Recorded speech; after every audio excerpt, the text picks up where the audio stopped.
Hello and welcome to The Found Cause. We have a special episode. This one is a guide to Eastern Christianity, as the title says. I'm Michael, the man behind the machine, and to my right is...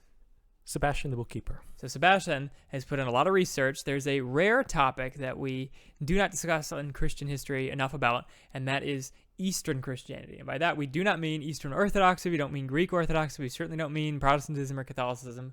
We mean past, what would you say, the Euphrates? What's the official definition? Syria. Okay. Syria and beyond.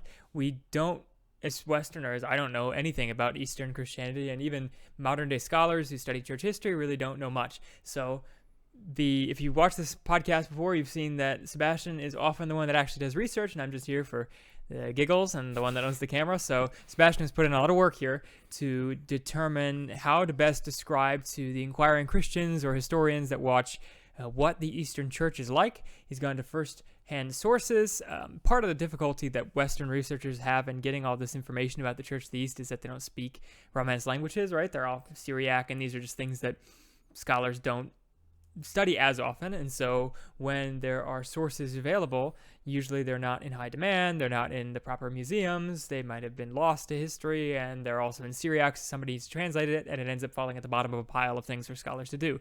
And so in this modern age, you think of everything being translated, but there are still much translation work to do, especially physical, hard copy ancient scriptures. So there are some things leaking out over time in this modern age of 2021, when this is being recorded, that Sebastian has pulled from, I think, several different sources, along with all, the internet sources you can muster of English translations of Eastern Christian writings, to get a holistic picture of who were this broad and distinct and possibly heretical group of people. I think of the Church of the East as being heretical because that's what the Western Church typically ascribes to it. But honestly, I don't really know much. I don't think the Western Church really knows much. And from what Sebastian's preliminary told me, it's not actually heretical for the most part.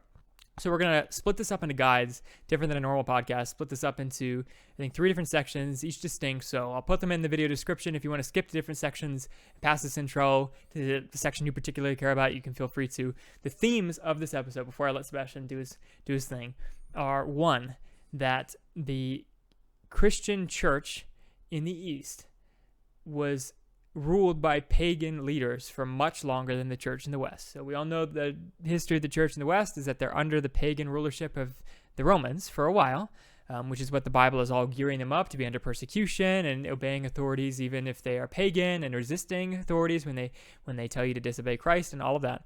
So we're used to that in the Western tradition. But for a much longer time, the West was ruled by Christians, right? The Roman Empire becomes Christian. Eastern Orthodox Church and the Greek Orthodox Church are totally accepted by the Byzantine Empire and the Russian Empire and the other empires regarding them respectively, and the Roman Catholic Church dominates Western Europe for 1,000, 1,500 years. So we in the West really have lived under mostly Christian governments for a very long time, save for the brief period of Rome ruling over the Christians. But in the modern day, if you haven't noticed, the Christian church is certainly in the minority, and most all governments, Western and non-Western, are all atheists. That's pretty much, the U.S. has a secular, explicitly government, which we don't think of it, I don't think, as that, but it is an atheist government, state religion. We don't teach Christianity in the schools. You're allowed to in a private school, but not in public school. And the same goes for Canada, Europe, all of Europe, I'm pretty sure. Maybe with some few exceptions, and China and other places, there's state atheism. So atheism really is the new paganism that rules over Christianity. So when we look to the church in the East, who were ruled by non-Christians for very, very long periods of time, right from their inception, under Zoroastrians to Muslims who currently rule the space, to people in between, they have for most of their history been ruled by non-Christians. And so looking at their history is a good way to see what God did in their lives, what good things they did and what bad things they did, and learn from them and apply it to our lives. So one theme is that they were ruled under pagan governments. How did God use them while they were under pagan governments? 2, to confirm that yes, the gospel did go to the outer reaches of the world and still is going to the outer reaches of the world. It's not the white man's religion. It's not Europe's religion. Now, Europe was Christianized, and white people by and large are Christians, I suppose, though of course that's reducing these days. But God wasn't making this just a message for, Jerusalem and West, depending on where you're looking at the camera. He also sent it all the way to the other ends of the earth, from India to Mongolia to China to Japan to Syria and Ethiopia and all the stretches of the world, just as he promised. And so when we take a look at the Christian church in the East, I think one of the big parts of your research, Sebastian, is that these are real Christians who come up with very similar theologies as the West did, totally independently, and clearly by the same Spirit of Christ that was working in the West. He was also working in the East. So encouragement for Christians to know that the Eastern Church is not a new invention. It's not a restoration of heresy that's been going on for 1,500 years or something like that. It is a real living church that survived just like the West did for a very long time. And again, the last theme is, how do we learn from the Eastern Church, right? What do they do wrong? What do they do right? What can we learn from them? So first of all, that they are in a similar spot that we are. Second of all, that they were real Christians in faraway places. And third of all, that they have lessons to give us. So with that being said, let's go into the first section, early church history of the East. How did the Eastern Church split off? What's their most notorious Nestorian heritage? Take it away, Sebastian. Sure thing. So for this first part, we're going to focus on the origins of the church. The name Nestorianism comes from Nestorius. So we're going to talk about Nestorius. I also want to go through the early period, which is mostly growth and expansion, under the Zoroastrian, Sasanian Persian Empire. There were two rival empires, and I want to go over geography now with you so that you can get visualized already. When I mention places, if I mention Persia, if I mention cities like Kashgar, you'll have an idea of the extent of this church. So just so that we're clear right off the bat. So start us at Acts, right when Jesus ascends to heaven. Can you bring us from there to the Eastern Church? Yes. So right after Jesus goes up to heaven, from tradition, the Apostle Thomas and also Bartholomew are attributed with having spread the gospel eastward meaning from Jerusalem, going towards east. There are people in India who call themselves today the Martoma Christians. Mart means saint, Toma from Thomas, and they attribute, this is the southern tip of India, they attribute, based on their tradition, that the Apostle Thomas brought the gospel to India on one of his journeys.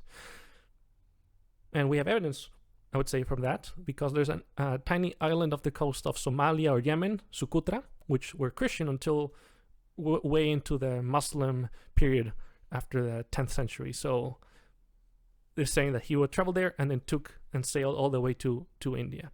He also brought the gospel attributably to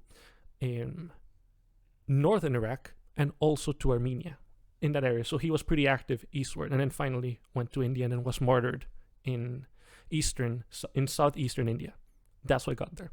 That's right after Jesus' ascension. That's how the tradition goes. And for those who aren't familiar, I mean, it sounds so strange because when I'm one of those who are not familiar until Sebastian's telling me all this. I think of places like India, like the Far East, as being missionary fields, right? Where we in the States or somewhere in Europe send missionaries because they all believe in Hinduism, they all believe in whatever. Now, of course, we do send missionaries to people who do believe in Hinduism in those parts of the world. But like Sebastian is saying, from the very get-go, one of the apostles brought the gospel all the way to India, if this tradition is to be believed. So it's very cool to see that God was already doing his work. He wasn't waiting until the 1500s to send his gospel. Amen to that. He would make Christians, believers from all tribes, peoples, and nations. Mm-hmm. So even in India, in very remote places as well.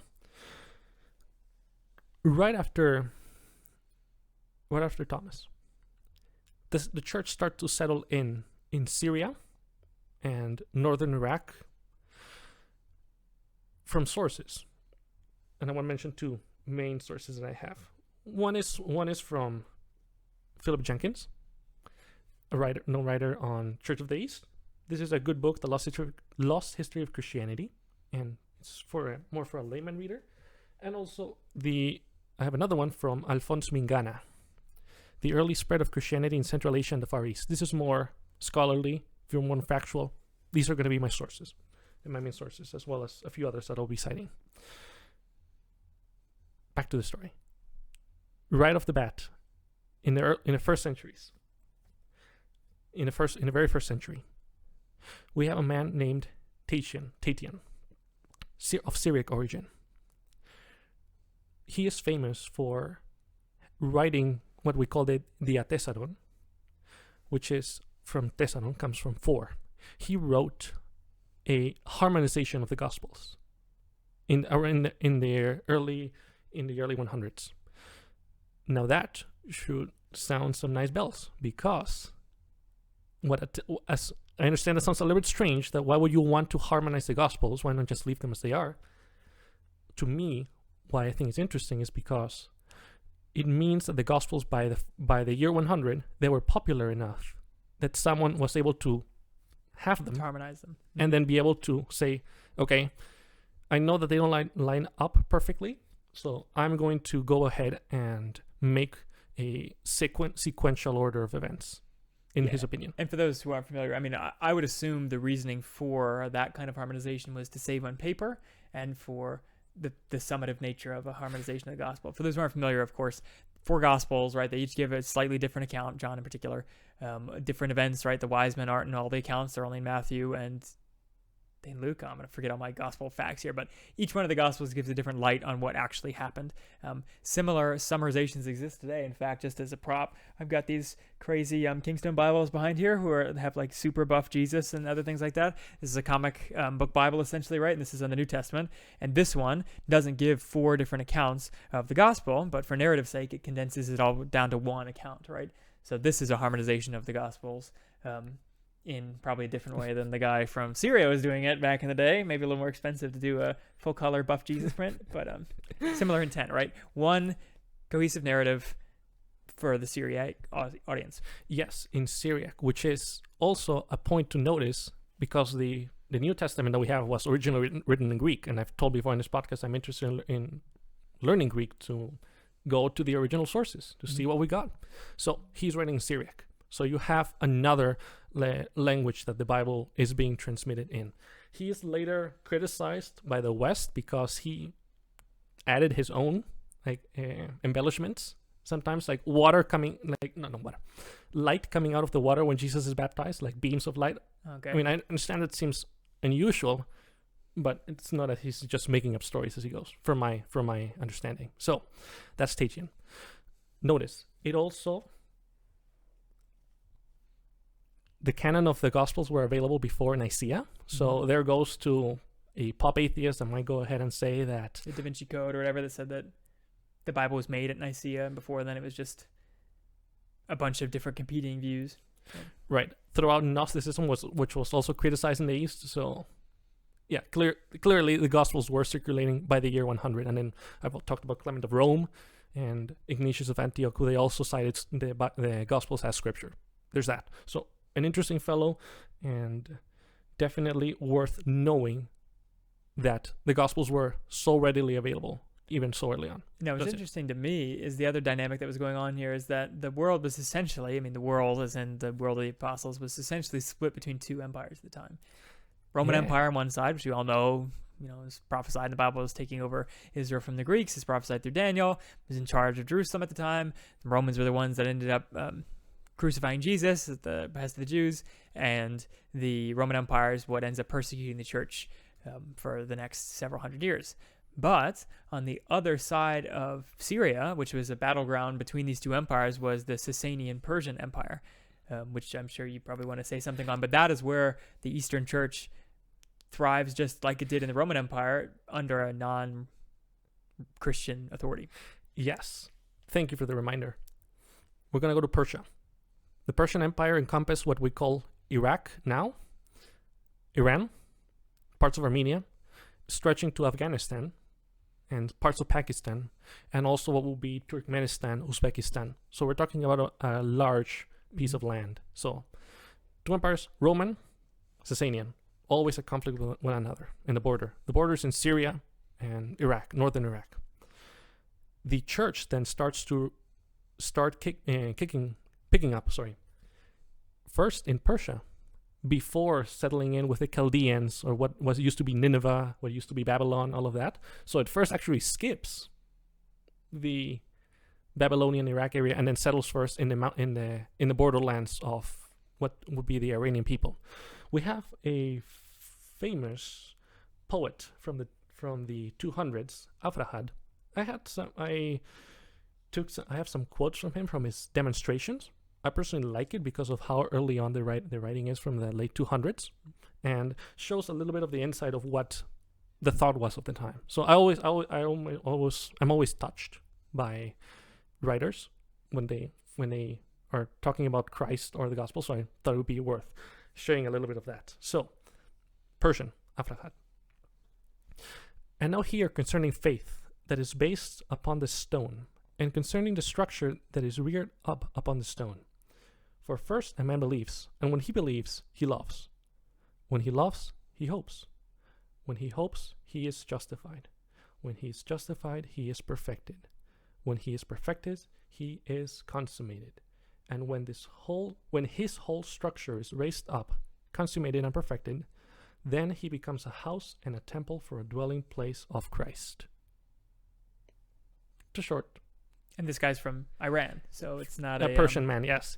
So it's not some Latin writer. And at the same time, and just for comparative history here, the church was still under great persecution in their own empire. This is the time of several of the great persecutions in particular areas in the West, and the Eastern Church had yet to become Christian, right? So it was still anti-Christian Rome. Here's a Christian poet in the Sasanian Empire. In the Sasanian Empire, yes, in northern Iraq. That's where he's in the area that he's roaming in. So Christians are still a minority there, but it's starting to pick up in the area of Iran. The first Christian writers would have written in the Persian language in Pahlavi, and then eventually into normalized Syriac in the church, in what we would know as the Church of the East. So that's just fascinating. Persecution is still going on at first because they're competing with the religion of Zoroastrianism. The Sasanian emperors are Zoroastrian. These people are the minority. Likewise, how in the Roman Empire, the Roman emperors are pagan. The Christians are also starting to spread in Rome, Spain, France, all of that. So that is really in the beginning of the church. There's a lot of persecution, and then eventually it's normalized under Emperor Khosrau in later centuries. I do want to mention, now moving forward a little bit, to going to Nestorius, because I think it's worth pushing forward a little bit in time. Mm-hmm. At this time, Christianity was in the 400s. Christianity was already becoming the religion of the Roman Empire. Yep. To the point in which Theodosius would declare the official religion of the Roman Empire. The Sasanians, however, they saw the Christians as a threat because they were the minority in the country, and now the Roman Empire is seeing itself as the Christian country. So the emperor, Yastegerd, he calls a council in the 400s, calling the church to reorganize itself into either a distinct body, with the intention, of course, is going to be a separate then. There's no trying to get rid of any political affiliation with the Roman Empire. Yeah. Okay, so that's the background. Which we can understand, right? Because if the Roman Empire is suddenly saying that they're the Christian empire and they're the sworn enemy of the Sassanid Empire starts getting worried that their borderlands, which have these Christians in it, those Christians might rebel because they want to be under the Roman emperorship, because the Roman emperorship is now calling itself Christian. So the Sasanian emperor is asking the Christians to officially distance themselves from the Roman church, right? Because the Roman church shouldn't be the Sasanian church, which I think, just taking a step back into modern times, we can understand that as much as we want to be unified with fellow Christians, we also shouldn't be so attached to our denominations that we aren't willing to call each other's strikes and fouls. And I don't think that the church was right in making a contract with the state when they did in the Roman Empire. Now, God has used the essential union of church and state at the time in the 365, whenever the Church of Council of Nicaea happened. It's 325. I'm forgetting the history. I should know. Mm-hmm. But the Roman Empire essentially sticks its fingers deep into the Christian church at that point, which I don't think benefited the church overall. Now, again, everything's ordained by God, and God used it to do many things. Obviously, He brought about the end of persecution through that union over in Rome, the Roman Empire, I should say. But it leaves things to be desired. So I don't think that the Sasanian church, the Sasanian Christians were sinful in wanting to distinguish themselves from the Roman political cause. Right. And then they used the teachings from Nestorius, I would say, as an excuse to distinguish themselves. Okay, let's grab this, and then now finally we can appease the Sasanian emperor and say, yes, look at us, we're not affiliated politically with the Roman Empire. And the reason we're highlighting this is the issue that the West uses to ignore the Eastern Church and say, this is when the Eastern Church went off the rocker. We're the true Catholic Church, and the Roman Catholic Church is notorious for this. Is why I say it. Roman Catholic Church says this is when the Church of the East left the true and living church. Whereas I would say you can't draw lines like that unless you point to the specific heresy. And so that's why we're going to examine the quote-unquote specific heresy that caused this schism between the Eastern Church and the rest of the church. Precisely. And I really should just say the Western Church, because the gospel was out and about in different places at this time that the Roman Church didn't even know about. It was in Ethiopia. The Ethiopian Church was not in cahoots with the Roman Empire, so they were equally separate. Same goes for the Indian Church. Same goes for places, in Britain and other places where the gospel had not been had been preached, and there were Christians there, but it wasn't centralized in a way that was reporting back to Constantinople or Rome or wherever else. Like Ireland, for example, when eventually they don't like to conform with the Roman Catholic Church. Exactly. So just because the Eastern Church separated itself from the Roman Church does not mean that there was one true church and the Eastern split off of it, because there were many other areas where Christianity was growing. Because God, just like he spread the people across the land of the earth from Noah, spreading out across the whole earth, I think he's also spread his church out specifically with decentralized rule, that it's not all under one ruling church. Precisely. And so who's Nestorius? So here's the question. What is this heresy that they used as an excuse to break off? Yes. He was the Archbishop of Constantinople. Okay. And he ruled in 428. So that's when he was the Archbishop of Constantinople. He got in trouble because he was really emphasizing the humanity of Jesus. No, the godhood of Jesus, right? Isn't he the God guy? Maybe I'm getting things mixed up. I'll give you an example so we can talk about it for the emphasis. He wanted to he emphasized the humanity, and but we're saying the same thing. Here's why. He emphasized the humanity to distinguish the purity of the godhood. Okay. If that makes any sense. I'll go into an example.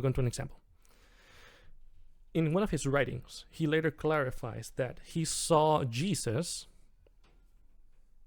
as having two natures, one human and one divine.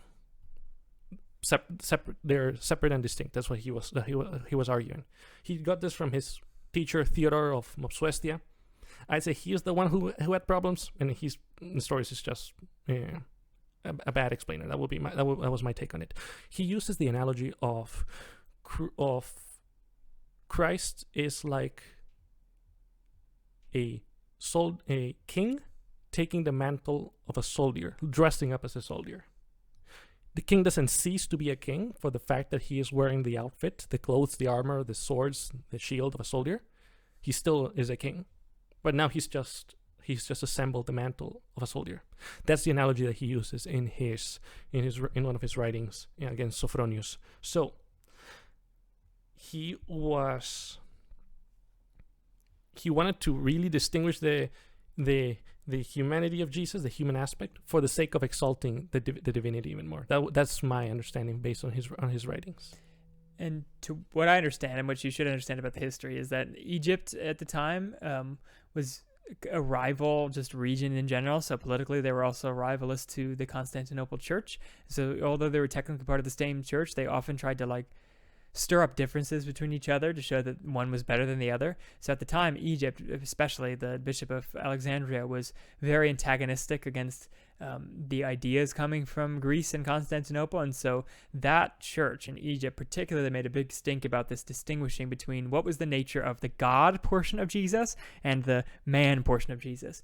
And so they were very strict on the definitions that are being given. And so when Nestorius gave some explanation like this, the Egyptian Christians suddenly shouted, "Heresy! He's trying to like resurrect Arianism, right? And that Jesus wasn't really God, which is not what we're saying. We don't believe that Nestorius was saying that, but that's what they claimed." Yes, he was saying as a reaction from the really emphasizing the full unity of Christ that was happening in Egypt. So he just wasn't very good at explaining it. This is my take on it. And he was kicked out, and then the church in the Sicilian Empire, they take this as an excuse, like, see, we're harboring this guy who's like now an enemy of Rome. See, we're not affiliated.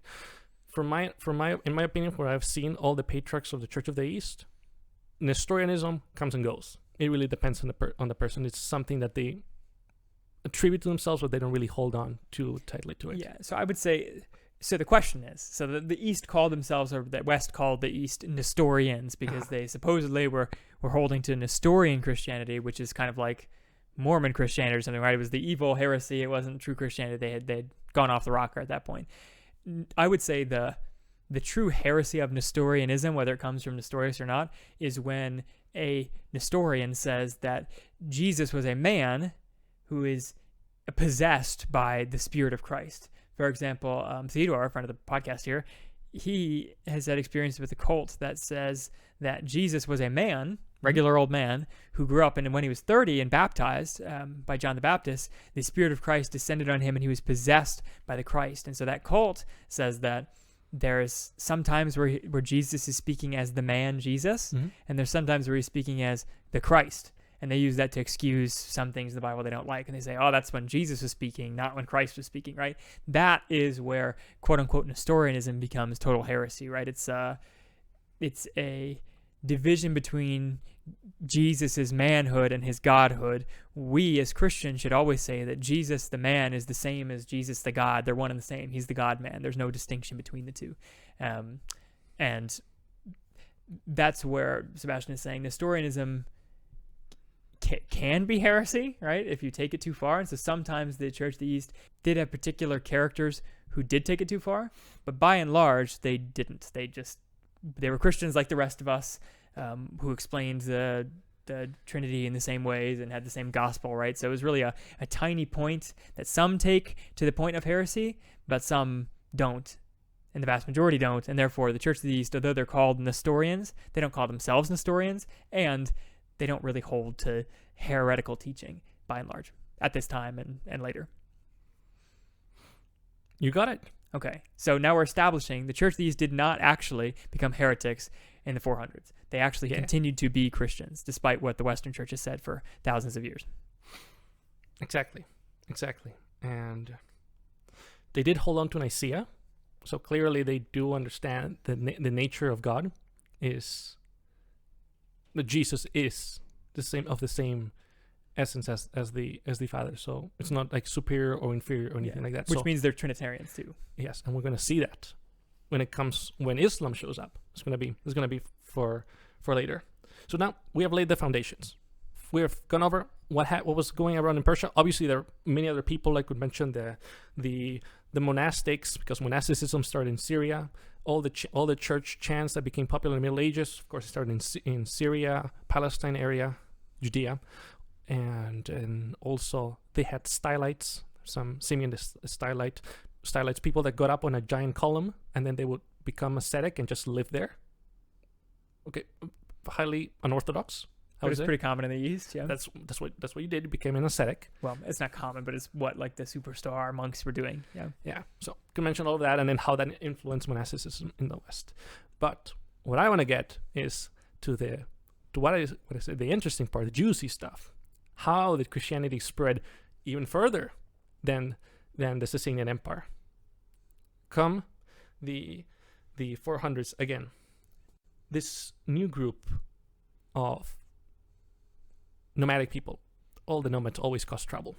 When nomads show up in your borders, trouble is harboring. This group is called the Hephthalites. Just as the Huns, Attila, you're probably familiar with Attila the Hun, was ravaging the Roman Empire, the Hephthalites, the White Huns, were ravaging the Sasanian Empire. At the same time, so it's similar groups of people. Yeah, so easy to keep track of. So the Sasanians have their own problem at the borders. The Romans have their own problems with Attila at the borders. Okay. What's interesting about these Hephthalites, though, is what they believed in. While many were Tengri or Buddhist or whatever you want to call it, a significant number of them had already accepted the gospel. And how do we know this? I have something from Mingana right here, and I wrote the page numbers. So, and while you get it, the key here, so listen close, is that the Christian gospel didn't just spread to Persia and stop. It didn't just spread to India and stop. It had clearly pushed past, during its time, past the borders of what the patriarchs of the different cities and supposed churches of the East and the West had known that Christianity had gone, right? It wasn't encapsulated in the official Church of the East. It wasn't officially encapsulated in the Church of the West. It was without bounds because it's really Christ's kingdom, not the patriarch's kingdom or whoever was claiming to be running the Church of the East and West. Mm-hmm. Exactly. And now, the Hephthalites, they're a thorn in the side of the Sasanians for a while. Here, I'm gonna write in 549, at the request of the Hephthalites, or White Huns inhabiting the regions of Bactria is Afghanistan, and those of both banks of the Oxus, the Nestorian Patriarch Abba the First sent a bishop for all the Christians of his dominions. After a short time, Hephthalite Gudai sent a priest as a messenger to the King of Kings, Khosrau Anushirwan. That's the Sasanian king. And the Hephthalite, who were Christians, wrote also a letter to the Holy Patriarch, requesting him to ordain a bishop to all the kingdom of the Hephthalites, the priest who was sent from their country. When the priest saw the King of Kings, and the latter learned the nature of the mission on which he was sent, he was astonished to hear it, and amazed at the power of Jesus, and at the fact that even the Christian Hephthalites counted the Patriarch as their head and administrator. He therefore ordered him to go and adorn the church, as was customary on such occasions, and to ordain bishop the man whom Hephthalite Gudai had sent to him. On the following day the church was adorned, and the Hephthalite priest was ordained bishop for the Hephthalites, and joy increased with the people of the Lord. So, already, you will see by the 500s that the Hephthalites have a bishop now. Now, what's kind of silly, if you ask me, is that the Hephthalites go and ask the patriarch, whom clearly the Hephthalites are operating independently of the patriarch in the East, right? Because they've heard the gospel, they're all Christians, that they felt the need to go to the patriarch in the East and essentially submit themselves to him. I don't know if it was a political thing or what it was, but it seems kind of foolish to me because I think they should have run themselves with Christ as their head instead of this patriarch. It's why go and submit yourself to some bishop from the patriarch of the East? I think that's kind of a foolish move from the Hephthalites. But regardless, historically it shows you that the Hephthalites were Christians independent of the Sasanian Christians. So it wasn't like the Sasanian Christians went and planted missions in the Far East, right, in Bactria and Uzbekistan. The gospel had already gone there. Those people then submitted themselves to the East, but they were already Christians. Yes, precisely. So, what I'm showing you is, already outside the borders of the Sasanian Empire, you have people inhabiting those lands as Christians. So, why they submitted themselves to the Patriarch? Could argue that they saw just the people like monarchical episcopates, as I'm sure you've noticed. They do. They're like, one leader. Who's our leader? Monarchies were a thing of the past. So Israelites want their king. They're like, I don't want God as our king. We want Moses or somebody. Give us a king. Saul.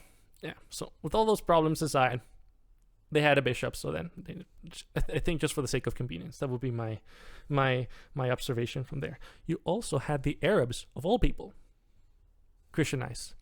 A number of writers came from Arabia, from the city of Hira, which is now abandoned, but it's in northern, not Arabia anymore, it's Iraq. It's in the deserts of Iraq going towards Arabia.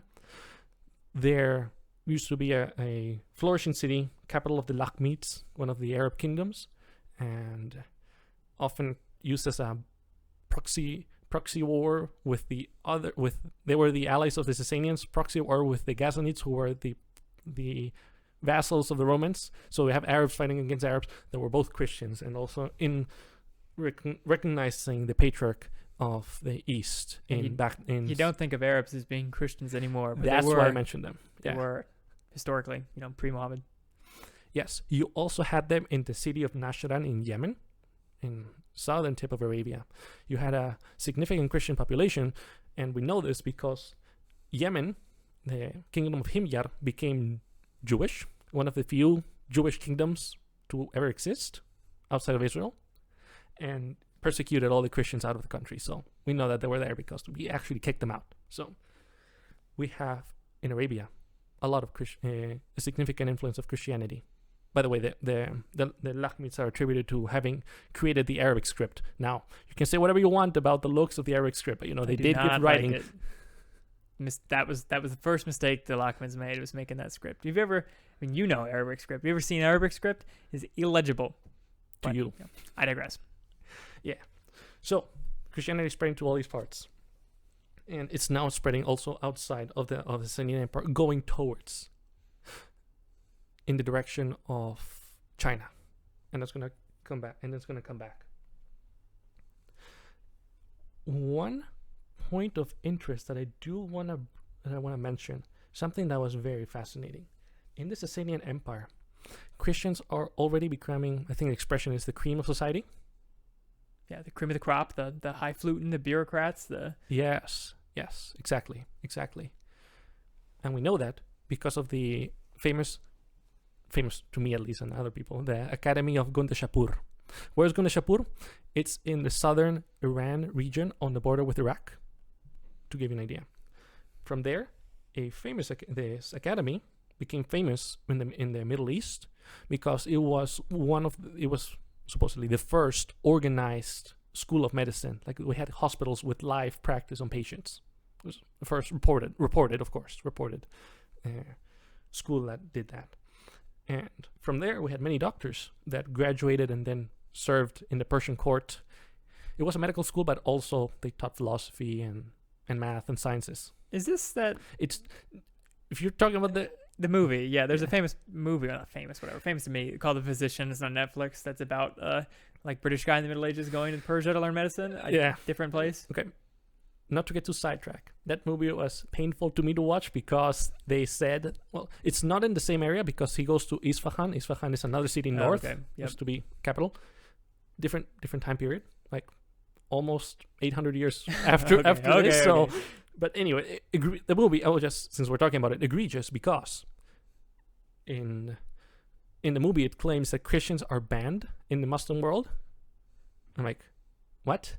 Are you forgetting about 50% of the population in Egypt that are Christians still, even by that time period, or 25% of the people in the Iraq or Iran area that were Christians? So I don't know. I had my qualms about my complaints about the movie, but good plot, entertaining. I was moved, but yeah, good acting, but historically questionable. Anyway, back to Gundashapur, funded by the Persian king Shapur. It became famous in the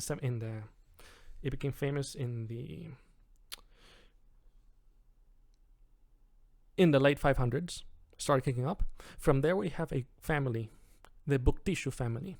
They were a family of known physicians, and they served under many courts. First, they served under the Islamic Caliphate, serving as doctors for the courts and also all over the empire. So that's why I wanted to mention that, because from there you have the Christians establishing not only just monasteries, as you see all over the Middle East, but also this famous Academy of Sciences and Medicine in southern Iran.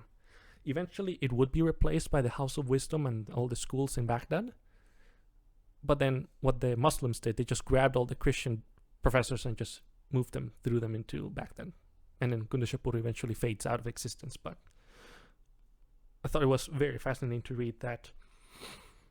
Actually, I'll mention while we're at it, that during the... Actually, we should talk about Muhammad too. In the 600s, he conquers... Well, we should really break. So up to this point in history, it's been the Romans versus the Sasanians. And the Romans had started to fall apart in the west with Attila the Hun, but the east was still hanging on, and they were Christian. So it was the Christians of Rome versus the Sasanians in the East. And the Sasanians in the East were, different and separate. But again, they both thought that they were the only Christians around. The Sasanians saying the Romans were heretics, and the Romans saying the Sasanians were heretics. But there were Christians in Arabia, like Sebastian was explaining. There was Christians, obviously, in Ethiopia we know about, India, these Heptalites and the Persian, or not the Persian, the steppe tribes and the horse tribes. There was Christianity being spread at this point to Germany and past the borders of the Roman Empire on the western side. So Christianity had spread everywhere and was continuing to grow in places that these history writers didn't even know about. So when we talk about the Sasanians in the Church of the East, it's not all the church, but they were primarily under Zoroastrianism even at that time. So the Romans had become Christian on the west side, but on the east side they were still under Zoroastrian kings, emperors of the Sasanian Empire. That's when we hit a big break, a big changing point in history. Christianity, of course, is the turning point in history, but a smaller turning point in history was the Muslim invasion and destruction of the Sasanian Empire and the Eastern Roman Empire. So we're going to put a cut in here and break history up between the pre-Muslim world and the post-Muslim world.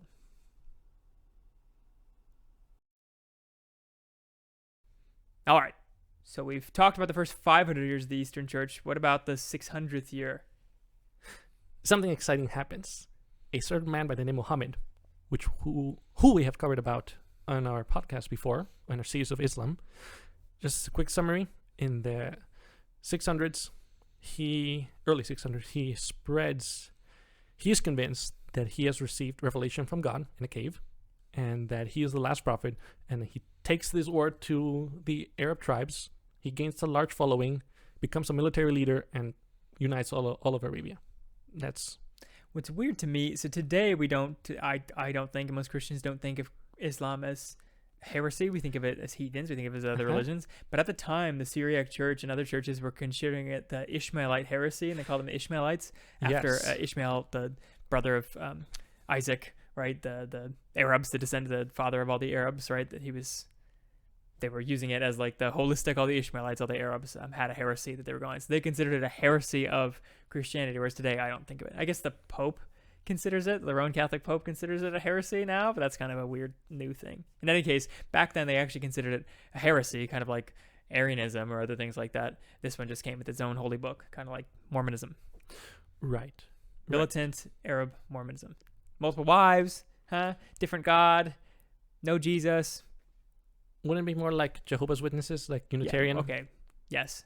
Militant Jehovah's Witnesses from Arabia. That and also multiple wives.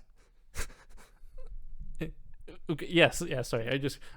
I'm just envisioning that in my head. Oh, that would even look like. If you want a more elegant expression of what Islam is and our refutations of it, we've got like a million videos about it. We're just going quick here. A crash course, yes. And because the Romans and the Sasanians, again, not news since I already mentioned it, they've been fighting for all this time. Their armies were completely exhausted.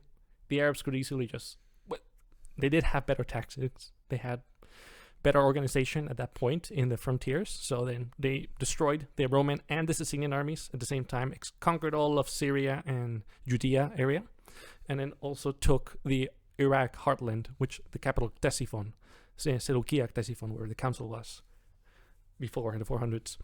They took it from the Sasanian Empire. So now you have the third player kicking in, and the Sasanians are going to die out eventually. So it's kind of the equivalent of like if they touched during the Cold War, if like some African tribe, if like Costa Rica suddenly took both Washington D.C. and Moscow, you'd be like, what? Or maybe not. Maybe like all of southern USA and then Moscow. Right, because it's the capital of the Sassanid Empire, the great power of the East, kind of like Russia, and a giant portion of the heartland of the Eastern Roman Empire, which is essentially the United States. From a nobody, Arab tribes were considered like the backwater tribes. So I think as Christians looking back on this, we can clearly see that God allowed this to be an Assyrian-style punishment to these great nations. Different kind of punishment than Israel was punished with, of course, because Israel was promised to be God's people, and so God gave them express punishment, whereas this one wasn't prophesied or anything like that. But God clearly used this invasion to humble the peoples of the Sassanid Empire and of the Roman Empire, for whatever his reasons were. Mm-hmm. Yep. And when the Muslims show up into the Ctesiphon, eventually Baghdad area, they are attempting to be as close as possible to the Christians. Pretty much like Mormons now, they say, no, we're Christians. Mm-hmm. The goal was to be more accepted in society. The Zoroastrians, they had to go because they consider it like, no, they gotta go. The Muslims are saying, we gotta get rid of the Zoroastrians. But the Christians and the Jews, we want to be more like them because they're people of the book. The book meaning the Bible, the Old Testament, and also the New Testament for the Christians. So they took a lot of influence from the Christians, like mosques. They were inspired on East Syriac churches, so the design, and also the way of worship. From some authors, it's reputed that the Muslims mocked the Christians in the East for prostrating themselves down during worship. They say this is humiliating. Ironically, they ended up doing it themselves. Yes. Okay. Yes. So again, a lot of customs are taken from the East. So we have this now. We have new rulers. Eventually, the capital is taken to Baghdad. As I mentioned, that was the capital of the Abbasid Caliphate, the successors of Muhammad and his family. So once again, the Christians, they used to be under Zoroastrianism, now they're under another non-Christian regime, Muslims. They're still a minority, but are they treated better or worse than the Sassanids? Depends on the weather and how the caliph feels like. Got it. Okay. So at first, they want to adopt some of the practices, but at the same time, we have from the Quran that have them submit and pay the jizya. The jizya is a tax for people who are non-Muslims. So they do strongly encourage conversion. And by strongly encourage, I mean it varies. Sometimes it's like by force or do it by economic means, right? Yeah. So again, it depends on the weather. Most of the monasteries are left alone. They just don't have the protection by police or military wise as they did under the Sasanian Empire. They're not left under their own devices. So then a lot of bandits in this time after the Islamic conquest, they pillage many monasteries. So then that's why we don't have that much information, because now the Sasanians, they eventually tolerate Christianity. They don't obviously not accept, they don't embrace it, but they're not persecuting it after in the later centuries. But now with Islam, they're just like, nope, you're on your own, kids. So many are destroyed. That's why we have so little information on the Church of the East. We lost a lot. But so this has happened in the 600s, 700s. Yes, precisely. There's one man I want to read from, Babai the Great, because Babai, it's a good name. Yeah. Yes, he is famous because he's called the Great, but he is famous for trying to bring back the glory of the Church of the East. He lived between 521 and 628, so he lived through the Sasanian Empire and is seeing its decline under the Arab hordes. Yes, okay. He's seeing the Arabs rise. So he dies before that, but he is seeing it rise. Pretty much like how Augustine's seeing, from Carthage, the siege. So he's seeing Rome fall, right? But he doesn't live to see the actual collapse. Yeah. Mm-hmm. That's a pretty good comparison. And anyway, I surprise myself sometimes. Anyway. But his name is Bye-Bye, not Bye-Bye, yes. Bye-Bye. It's like the Bye-Bye Man, that horror film. Sorry, it's a funny name. Okay, Bye-Bye, yes. Yeah. The Great. Mm-hmm. Not just any old Bye-Bye. Yeah. So he lives in this transition period, and he is important because he restores celibacy to the Church of the East. And you might say, well, why celibacy now? Because in the Synod of Gundashapur, which happened before his time, almost 100 years before, the church, one of the few councils or synods that we have information on in Gundashapur, is that they prohibited celibacy. So then they encouraged monks to get married, which we would say it's a good thing. That's pretty much Lutheranism. Hey man, yeah, it's Reformation time, baby. Like stop the weird celibacy stuff. And again, for contrast, as much as we like the Church of the West, we obviously descend from the Church of the West. Mm-hmm. At the time, the Church of the West was all into monasticism and bishops. I mean, celibacy of bishoprics was a thing I think pretty much from the get-go in the 300s and maybe even 200s all the way through till the Reformation. Am I wrong? You are correct. And it's Theodosius, Emperor Theodosius, who passes the bill. It's like, from now on, you have to be celibate to be a monastic or a Yeah, and it's priest. like I mean, it plainly has political connotations because that's where you stick somebody who you don't want to have like ancestors and heritage and all that type of stuff.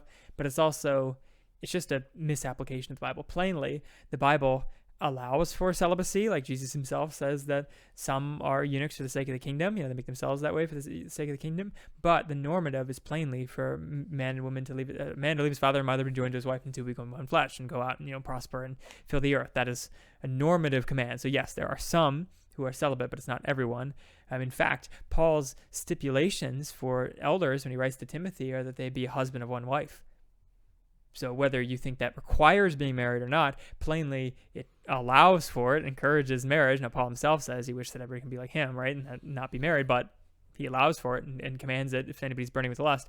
All that to say, it sounds like the Church of the East was on the right track in this Council of Gundashapur, however you say that. Yes. Gundashapur. Or Beth Lapat, whichever one's easier for you to say. Beth Lapat, that's a little easier for me.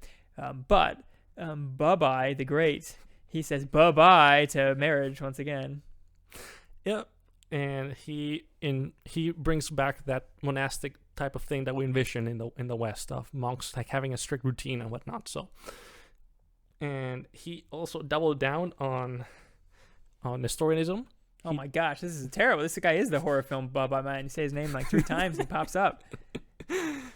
He doubled down, and he is notorious for, in his view, saying that God did not suffer on the cross. It was just the human nature of Christ that suffered. Because yes, there you go. Nestorianism, right? That's the heresy part of Nestorianism. So they're not always heretics, but when they are, that's what it looks like, right? They say that Jesus wasn't really God, like he was really a man, and that the Christ spirit like inhabited him sometimes. Yes. So we have oopsies every once in a while, just as much as we have oopsies, like Pelagius in the Western Church. This guy didn't last very long, but anyway, I do have a hymn that is a tribute to him that he wanted to propagate, of course. Hymn of praise. One is Christ, the Son of God, worshipped by all in 2 natures. In his Godhead, begotten of the Father, without beginning, before all time. In his humanity, born of Mary, in the fullness of time, in a body united. Neither his Godhead is of the nature of the Mother, nor his humanity of the nature of the Father. The natures are preferred in their pneumas, in their substance, in one person of one sonship. And as the Godhead is 3 substances in one nature, likewise the sonship of the Son is in 2 natures, one person. So the Holy Church has taught. Since me. Bye-bye. Yeah. So, this I would say this is an oopsie from the That's what all really big oopsie. Yeah, well, I mean, like you said, there's Pelagius and other foolish leaders in the West too. Like Arianism is a huge oopsie in the West, right, and invades the whole church for a good 80 years. So we're calling balls and strikes here. It's not like the Eastern Church was perfect. It has its own obvious problems, like bye-bye. Yes, that's why it's interesting. I always think it's fascinating to just see how everything just plays out. So at the same time, we got bye-bye. We got the rise of Islam. How about the church in the Far East? Do you know much about them?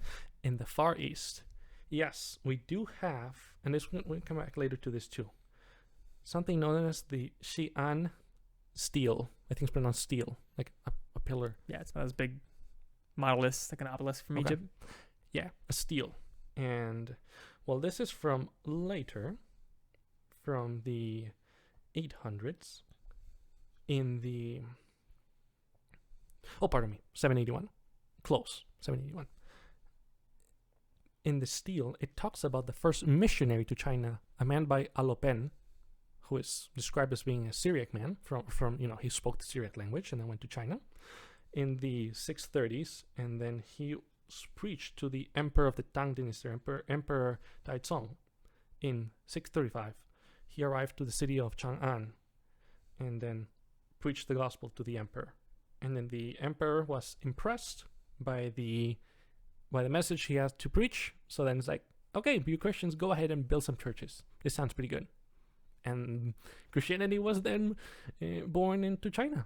So you have to be thinking, at the same time that Islam is gearing up, God is obviously sovereign over all, as God is seeing fit to allow Islam to build up and take over essentially the core of the known world, Mesopotamia, Iraq, and Palestine, and Judea, and Egypt. At the same time, 630s, 640s, Christianity is about to reach the most populous nation on earth, China. Even at the time, it was supposedly the most populous nation on earth. Mm-hmm. And it's spreading, especially in the West. So it had been reaching from Persia. They used Afghanistan, then the cities of Merv, which used to be a large, nowadays not a big center, but back then it was, Bukhara, Samarkand, and then going through the desert over there to cities like Kashgar and Urumqi, finally reaching China. This is the Silk Road. It's not what China's trying to now recreate with the Belt and Road Initiative. They want to recreate this famous Silk Road. This is where trade was from. This is where the Roman Empire got its silk, came all the way from China being traded down, and finally ended up in the Roman Empire. So all you have to do is follow the trade, and it will take you to China. So that's what the Christians were doing. They were following the trade, all these wealthy cities in Central Asia, and finally Alopen ended up in China. As we are related here from the steel, later from the Tang Dynasty. And so we have now Christianity making its way into China. I think it's worth looking into. And on my own, I wish I knew more Chinese, or actually, fluently, especially this type of Chinese, which is very Super old. ancient Chinese, Yes. okay. Yes, very old Chinese. Because there are documents from this early time period of the church. I mean, actually, no, not later. Later, the Jingjiao documents, those are later. But you have the Jesus Sutras, and then The Jesus Sutras? that's what they're called, Oh my gosh, okay, yep, They are just like how in the Roman Empire, there's the development of a courtroom setting of what Jesus did at the cross because of the tradition of the Roman Empire and the Western Roman Empire. And then in the East, they developed a different understanding of, in Eastern, we talked about in the Eastern Orthodox episode, they have a different understanding on it. Then in here, they're going to use Confucian language to communicate the gospel to these people in China. And the West uses like Greek philosophy as well to describe the gospel. Afterwards, a lot of the early church fathers used Greek philosophical concepts. So you're saying China also used Confucian concepts to explain Christianity. I'll read just a quick excerpt from the intro because I think it's just even fascinating to contemplate. So this is from the intro from the stele. Behold, the unchangeably true and invisible, who existed through all eternity without origin. The far-seeing perfect intelligence whose mysterious existence is everlasting, operating on primordial substance. He created the universe, being more excellent than all holy intelligences, inasmuch as he is the source of all that is honorable. This is our eternal true Lord God, triune and mysterious in substance. He appointed the cross as the means for determining the four cardinal points. He moved the original spirit and produced the two principles of nature. The somber void was changed, and heaven and earth were opened out. The sun and moon revolved, and day and night commenced. Having perfected all inferior objects, he then made the first man.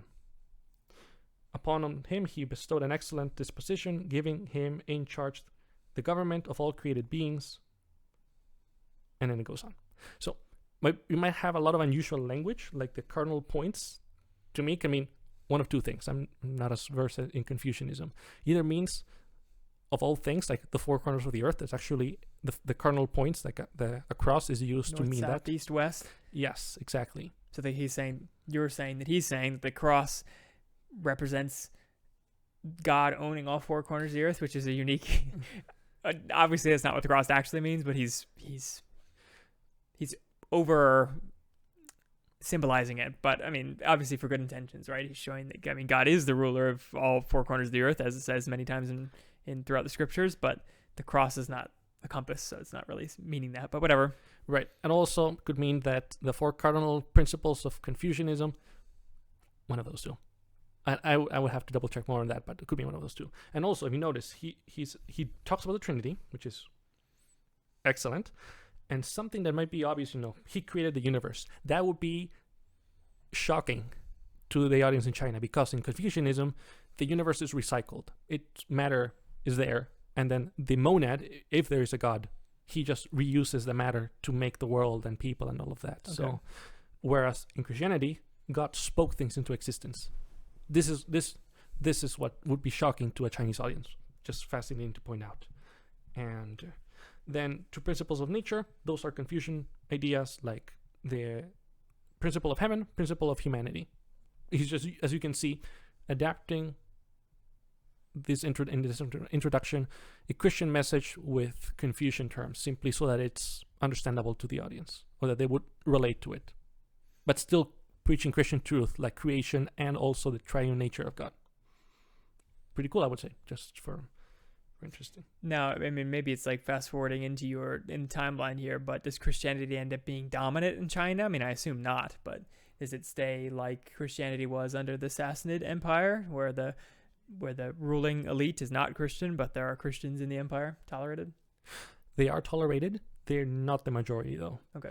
In this stele, which is, again, it's 100 years, it's made over 100 years after Alopen arrives, the stele names some priests that had prominent roles in the church and also combating Buddhism, because the Buddhists, they were getting upset about the arrival of Christianity. So there's mention of that. And then that is pretty much Christianity in China. Until the 10th century, the 900s, then it will be banned under persecution. It will make a comeback later in the late 10th, in the 13th century to the 14th century, and then finally it is banned. And then you would see Christianity then come back with missionaries from the Catholic 1800s. Church or England, Protestants, all of that. So, I mean, we're fast forwarding through a ton of history there in China, but you're saying China, just like the Roman Empire, went through periods of allowing Christianity and banning it, allowing it and banning it. I think notoriously it bans it now, kind of, right, under the communist regime, but it's not the first time China has dealt with Christians, meaning that to the Chinese who claim today, and the Chinese government claims today, that it's a Western religion, it's a white man's religion. Plainly, it's not.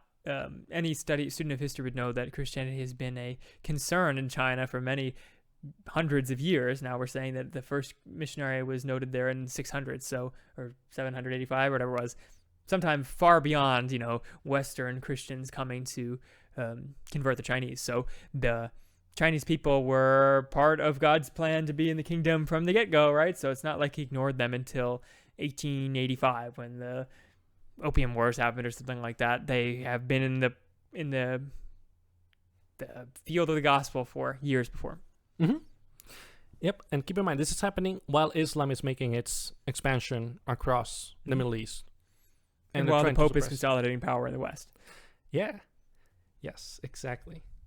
And I think it's worth noting now, talking about the man himself, Timothy the First. Is he the man? He is the man. Go ahead. Yes. Talk about Timothy. Yes, he was the patriarch. The most intimidating name. Sorry, keep going. He was the patriarch of the Church of the East, and he is, what I would say, the leading figure, because he led the revival after the setback that they had under Islam. This is in the 790s. For your reference, at the same time, across continents in Europe, Charlemagne is going to be expanding his empire to conquer all of France and Italy and also Germany, and Christianize He Germany. forms the Holy Roman Empire. He's declared the heir to the Roman Emperor by the Pope. So a pretty big moment in Western Christianity. Now in the East, they're ruled by Islam, once again, the minority religion. Yes. There's this guy, Timothy. Very intimidating name. Do you get it? I'm doing there? Okay. Keep going. He's famous for a couple of things. I'll start with a less important one. Not less important, my bad. He is known for having appointed a lot of bishops and metropolitans to different parts of the world. Metropolitans are what we would call either archbishops or cardinals, to give you an idea of what that. I mean, if you're a Protestant, probably doesn't mean anything to you, but some big head honcho. Yes, the Pope, cardinals, archbishops, bishops, and then deacons, and all of that. So there's a hierarchy. Metropolitans are the people underneath the patriarch, the pope. That's what I mean. He appoints a metropolitan to Tibet, and also to cities in Central Asia. So, but the fact of that is, you are seeing an expansion of the church, despite the persecution and suppression under Islam. The fact that you need a metropolitan means that you have a lot of bishops under your jurisdiction. You have so many bishops that you need to have someone over those bishops. You can have your opinions on that, like how the church should be organized, but I don't really like it, but it does show that they're expanding. Yes. And now, with Timothy, he is famous for his apology. He's not apologizing to anyone. A big scandal. He is defending. He is going to the man himself. He is going to Caliph al-Mahdi, the caliphs of the Abbasids. Well, they were doing, more or less okay at this time. It's still a pretty powerful, is one of the most powerful countries in the world. Mm-hmm. So he has an audience with the caliph, and now, after it's a very long discussion, I think that it is a succinct summary of what was discussed. I say that because some people think it's like all fictitious and whatnot. Well, if it was fictitious, it'd be extremely dangerous to have that going around, because that would be lying about your supreme leader. Emperor, yeah. Yes. Okay. So I don't think it's fictitious. Also, it seems kind of erratic. So most books, they have a nice sequence. It's erratic because I think conversations tend to be all over the place. So that's my gut feeling about it. And also, from my understanding, it will also be. I think it's extremely probable that it is based on a real conversation, because it took place over multiple days, and you can see where they left off and picked up, and then the conversation ends abruptly at the end. So if it was a nice book, it would have had a happy ending. This is my opinion on the letter. Okay. So it's not a letter. Anyway, he's defending to the caliph, and why is this important? I was pleasantly surprised, I would say, that the Muslim uses the same arguments that Muslims use today to attack Christianity. Okay. I'll give you some quick snippets. This is quoting from the Apology. And the king asked me, "Who is then the Paraclete?" And I answered, "The Spirit of God." And our king said to me, "All these refer to Muhammad." And I replied to him, "If Muhammad were the Paraclete, since the Paraclete is the Spirit of God, Muhammad would therefore be the Spirit of God. And the Spirit of God being uncircumscribed like God, Muhammad would also be uncircumscribed like God. And he who is uncircumscribed, being invisible, Muhammad would also be invisible and without a human body." Wow, epic comeback, Timothy. the caliph's like, Paraclete is Muhammad, which is the Muslim claim today, and Timothy's like, well, the Paraclete's the Spirit of God, so if Muhammad is the Spirit of God, then he'd be invisible. Wow, oh man, got him, Timothy. But at least we got Timothy fighting back against the Muslim apologists. Got it. Yeah. Mind you, the man who could have you executed at any point. It's true. So he's saying that. And to me, it's a little bit amusing, because the argument they use is the same. That Muhammad is referenced as when Jesus says, "You probably know it better than me. I will send." Every modern translation translate the helper, right? I'm going to say the helper. Yeah. This comforter, the great comforter, or whatever. Paraclete is like a weird translation of it, and that's what the Muslims use to say that eventually Jesus is saying there's another prophet coming, where of course Jesus is talking about the immediate coming of the Holy Spirit at the day of Pentecost. So at most 50 days from Jesus is talking to them about this. Instead, apparently he was meaning 600 years from now, there'll be a white man with an elegant face, or whatever you say, that Muhammad described himself as. He's going to come and he's going to give stuff. Obviously, Islam's claim is ridiculous. Not to mention, I guess Muhammad would have to be invisible if he was the Paraclete, as Timothy I says. Yes, that's a very polite way to counter back and really humiliate the caliph. So elegantly white that he was invisible. Could be the comeback from the caliph. The caliph also says that Christians and Jews have tempered the Bible. A classic you hear today. Again, this is the 790s. Mind you, Muslims use the same arguments today. The exact word by word as I'm going to read And now. we don't use the same arguments as Timothy. I guess kudos to Christians and God for moving the Christian church to move past the whole, well, if Muhammad was the Holy Spirit, he'd have to be invisible. Like, we don't, Well, it goes on beyond Okay. that. I'm just saying, this is just the intro. I'm just giving you snippets. okay. I'm just giving you I'll cut him snippets. some slack. Maybe he has better arguments than Timothy. I just chose it because it sounds a little bit funny. That's yes, why it I is a chose funny it. So, exchange. Yep.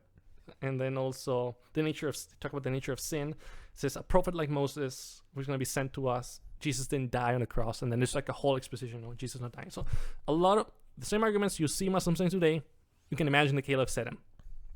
He also uses another one that I'm not going to focus too much on, comparing the two different mountains, how one is Israel and one is Arabia. Oh, okay. I'm forgetting the names at the moment, like Mount Hebron and then Yeah, and Zion and Hebron. yeah. Yeah. Anyway, we press on. Let's just go. This is another part. And our king, invested with power, said to me, "Was not a part of the gospel written by Matthew, another by Mark, a third by Luke, and a fourth by John? Why are they different from one another and contradict one another?" And I answered His Majesty, "It is true that there is difference between their words. As to contradiction, there is not any between them, not even in a single case. Different people write differently, even on the creation of God." He is just, and then he goes on to give examples of how, like what we do today in many apologies, you say how if you see a car, you're gonna address, some people are gonna say it's an SUV, others just gonna say the word car. So then it's like it goes into that. So he addresses that issue. Here's from Muhammad, and also how later the Caliph is gonna argue how the Jews have twisted scripture, hence why we don't find Muhammad in the gospel. The patriarch says, though, if he were mentioned in the gospel, this mention would have been marked by a distinct portraiture characterizing his coming, his name, his mother, and his people as a true portraiture of the coming of Jesus, as the coming of Jesus found in Torah and in the prophets. Since nothing resembling this is found in the gospel concerning Muhammad, it is evident that there is no mention of him in it at all. And that is the reason why I have not received a single testimony from the gospel about him. Pretty straightforward, to be honest, right? I mean, again, guts. What this is really showing, the reason we're even focusing on this, is it's showing that this patriarch, and again, I don't think much about patriarchs at all. I kind of think absolute power is corrupting absolutely. So this guy is in a position he really shouldn't be in, as head of, quote unquote, head of all the Eastern churches. But even then, okay, God can raise up good men in powerful positions. It's just I don't think there should be such powerful positions. Timothy seems to be a good man, because he's defending Christianity with fervor against the king, probably of the most influential nation in the world at the time, the most powerful nation in the world. He's a minority, a persecuted minority under the Muslims. He's talking with the king, the caliph of the Abbasid Caliphate, and he is not pulling punches, right? He's saying, Muhammad is not referenced in the New Testament, despite what you claim. Honestly, he's insulting Muhammad, I guess, to a certain point, at least insulting the claims that he's the Paraclete, because he says if he was the Paraclete, he'd have to be invisible, which is obviously demented. Of course, the Caliph knows that he's not invisible. And then now he's saying, if Muhammad was really mentioned in the Bible, he would have specific non-vague references to his coming, just like Jesus had specific non-vague references to his coming. And of course, there is none in the New Testament, and therefore Muhammad, it says, I've never taken in testimony about Muhammad, the patriarch says himself. So it's showing that the Eastern Church clearly, I think, had godly leadership at this time, under great persecution, being a minority after essentially almost 800 years after Christ. So this is a real church God really established, the same spirit that lives in us today, that empowers men to resist tyranny today, and empowers Chinese pastors to go to jail and die for their congregations, that empowers Canadian pastors to be arrested for keeping their churches open. It's the same authority and power working in the East, in Persia, to resist and speak the gospel to the most powerful man at the time. Yep. Yeah. And for the sake of time, because I do want to get to another mention of him, I will skip this one. The Caliph says, there were testimonies, but the books have been corrupted. He basically says, where is it known, O king, that the books have been corrupted by us? And where's this uncorrupted book from which you have learned that they were corrupted? It honestly sounds like a 2020 argument between Christian and Muslim apologists, yeah. Yes, and then he asked something that I have not heard an apologist say out in a debate, at least now. What possible gain could we have gathered from corrupting the gospel? Even if there was mention of Muhammad being in the gospel, we would not have deleted his name from it. We have simply said that Muhammad has not yet come. and that he was not the one whom you follow, and that he was not the one whom you follow, and he was going to come in the future. A fair point. I would say, like people expecting the Messiah, they didn't delete the Messiah from the Old Testament. It's like he just hasn't come yet, and then finally Jesus shows up. If Muhammad was in the Gospels, I would say we as Christians and we would be like the Jews today, saying that he just hasn't come yet, but he's not even there. It's not even a prediction for him. I agreed. That's a good point from Timothy. Little Tim. Points up. And now here's the one I wanted to go on. What would a king, endowed with his high acumen and great wisdom, say to this? When God created Satan as one of his angels, did he wish this Satan to be an angel or not? If God wished him to be Satan instead of an angel, the wicked Satan would, therefore, simply be accomplishing the will of God. But if God did not wish Satan to be Satan but an angel, and in spite of that he became Satan, the will of Satan became stronger than the will of God. How can we then call God one whose will was overcome by the will of Satan, and one against whom Satan prevailed? So he's now arguing on the will of God and how it works in comparison to creation. He brings it up because he was criticizing Jesus. Oh, he's such a weakling. Like, clearly God would have been strong enough to not let himself die. And then he goes on to argue how the will of God works. This is the introduction. And plainly he's talking about the sovereignty of God, right? Even which to the chagrin of, I guess, many non-sovereign, non-conformist people in the Western church today that say, oh, God doesn't make anybody evil, and he's just helpless to stop those who are evil, and Satan's just his arch nemesis, and all the bad things come from Satan, and God's just trying his best to overcome Satan. Here's some, I guess he's not a no-name, but some guy we've never heard of in the West, or in the East now, telling the Caliph that if Satan overcame God and became evil against God's wishes, then God wouldn't be sovereign, he'd be a weakling. But clearly God isn't like that, so clearly God meant for Satan to do what he did, and therefore Satan is not outside of the will of God, and therefore evil is not outside of the will of God, which is what we say today, right? That God is sovereign over all events, the evil and the good. That way you can point to something terrible and say, what people or Satan or whoever meant for evil, God meant for good. He's not playing catch up. He's not trying to make his, he didn't see you get cancer and have to react to it. He knew it was coming, and he's using it for the good of all those who love him and for his own glory. So we're in line with Timothy once again. Yeah. Another question. Did God wish Adam to go out of paradise or not? If he wished to drive him out of paradise, why should Satan be blamed, who simply helped to do the will of God in his driving Adam from paradise? On the other hand, if God did not wish Adam to go out of paradise, how is it that the will of God became weak and was overcome, while the will of Satan became strong and prevailed? How can he be God if his will has been completely overcome? The fact that Satan and Adam sinned against the will of God does not affect the divinity of God, and does not show him to be weak and deficient. And the fact that God had willed Satan to fall from heaven and Adam to go out of paradise does not absolve Satan and Adam from blame and censure. And the fact that they did not sin to accomplish the will of God, but to accomplish their own will, are a good analogy to the case of Jesus Christ. He should not indeed be precluded from being God, nor should he be rendered weak and deficient in strength by the fact that the Jews sinned, but not by his will, and that in their insolence they crucified him. And the fact that Christ wished to be crucified and died for the life, resurrection, and salvation of all should not exempt the Jews from hell and curse. Compatibilism, huh? Pretty succinct way to talk about compatibilism. We won't even open up that can of worms because we're going to be on here forever. But did Calvin travel back in time here? I know, seriously, yeah. Well, it's clearly it's the same Spirit of God. That's what the testament to this is. The Spirit of God was working in the East. It works in the West. That it's not because Calvin or Switzerland people are just so wise that we came up with these things. It is purely the Spirit of God moving in Calvin, moving in Martin Luther, moving in the great men of the West. As with the great men of the East, God moves in all places with all his people. I was so excited when I read this for the first time. Take my summary over it.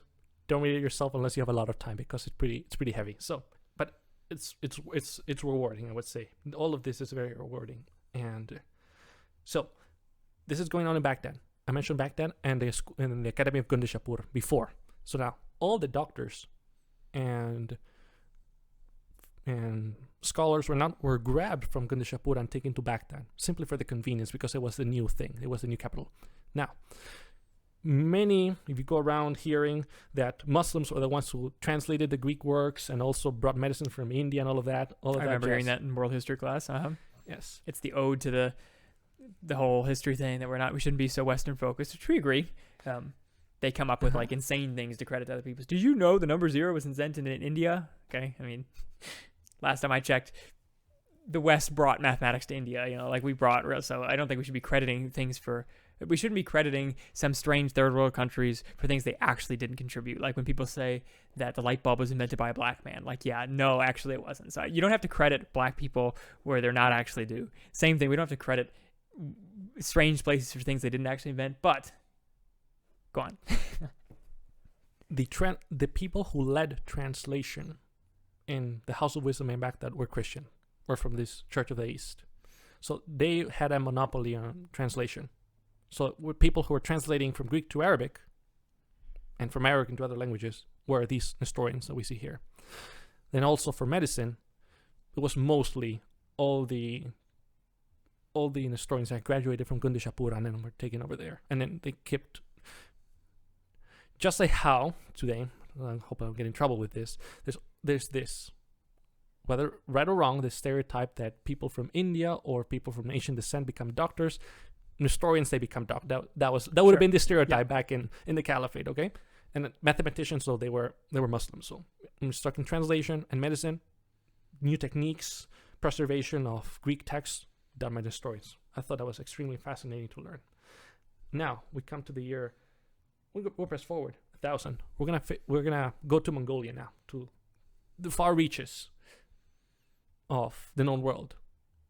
And let's do a split here. So we've gone through the age of the Sassanids, right? In the Zoroastrian rulers of the Eastern Church. We've now talked about Islam and the Church of China, I guess, kind of separately. And now let's talk about the Mongolian influence in the steppes.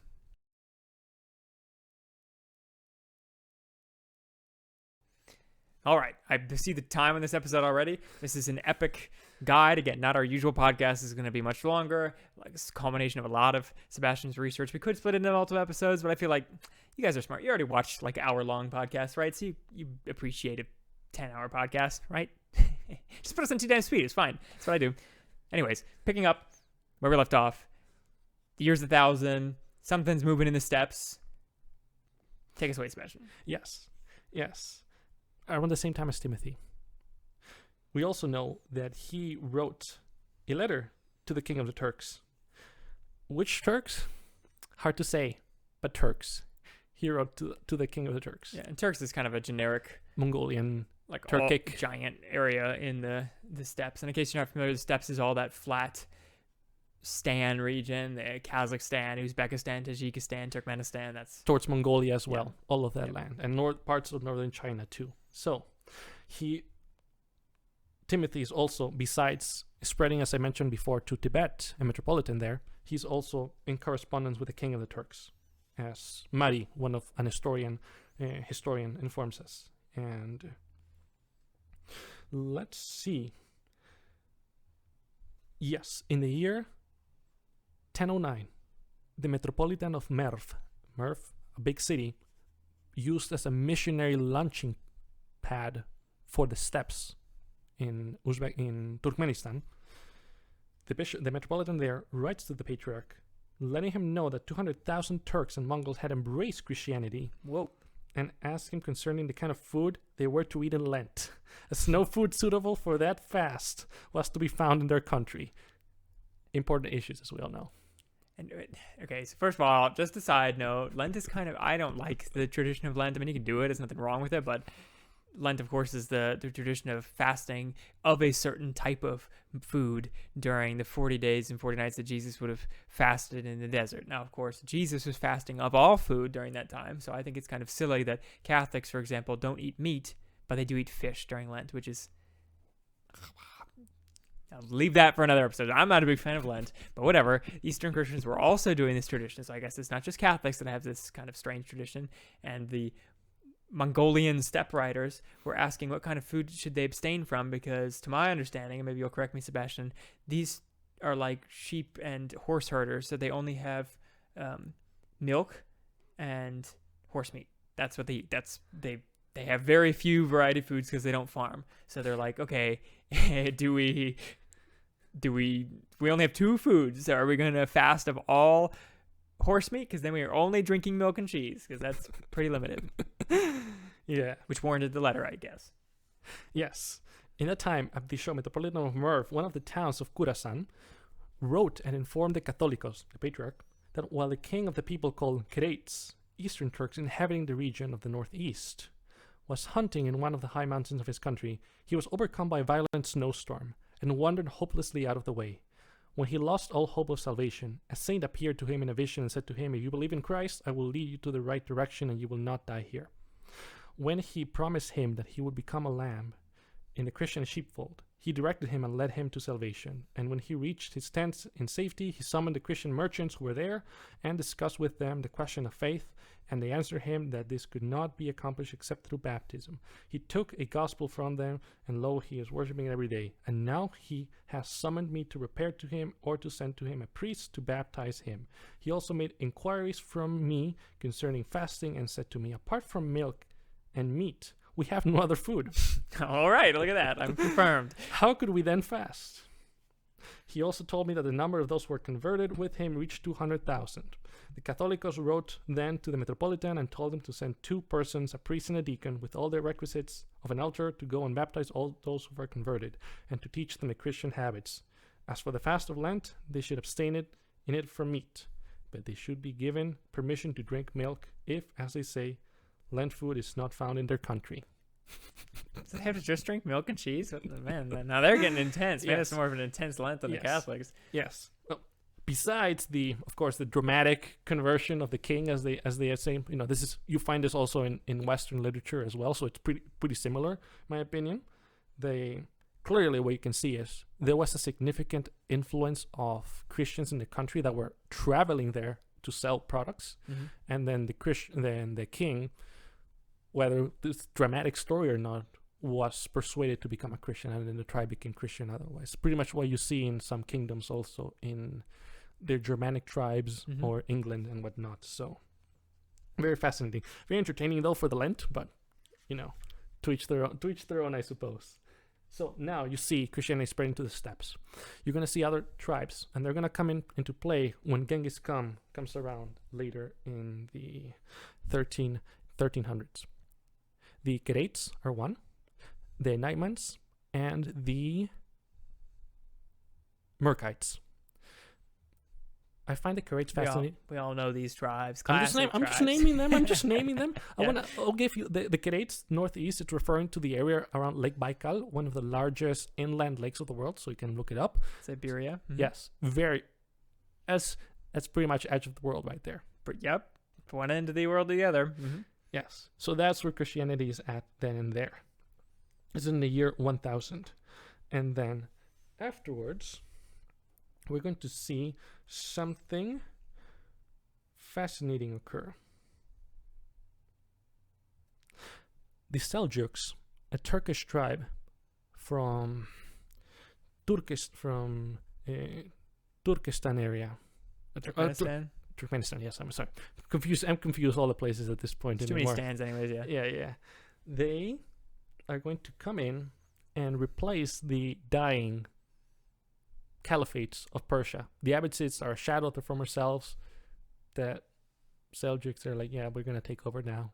They come in and do that.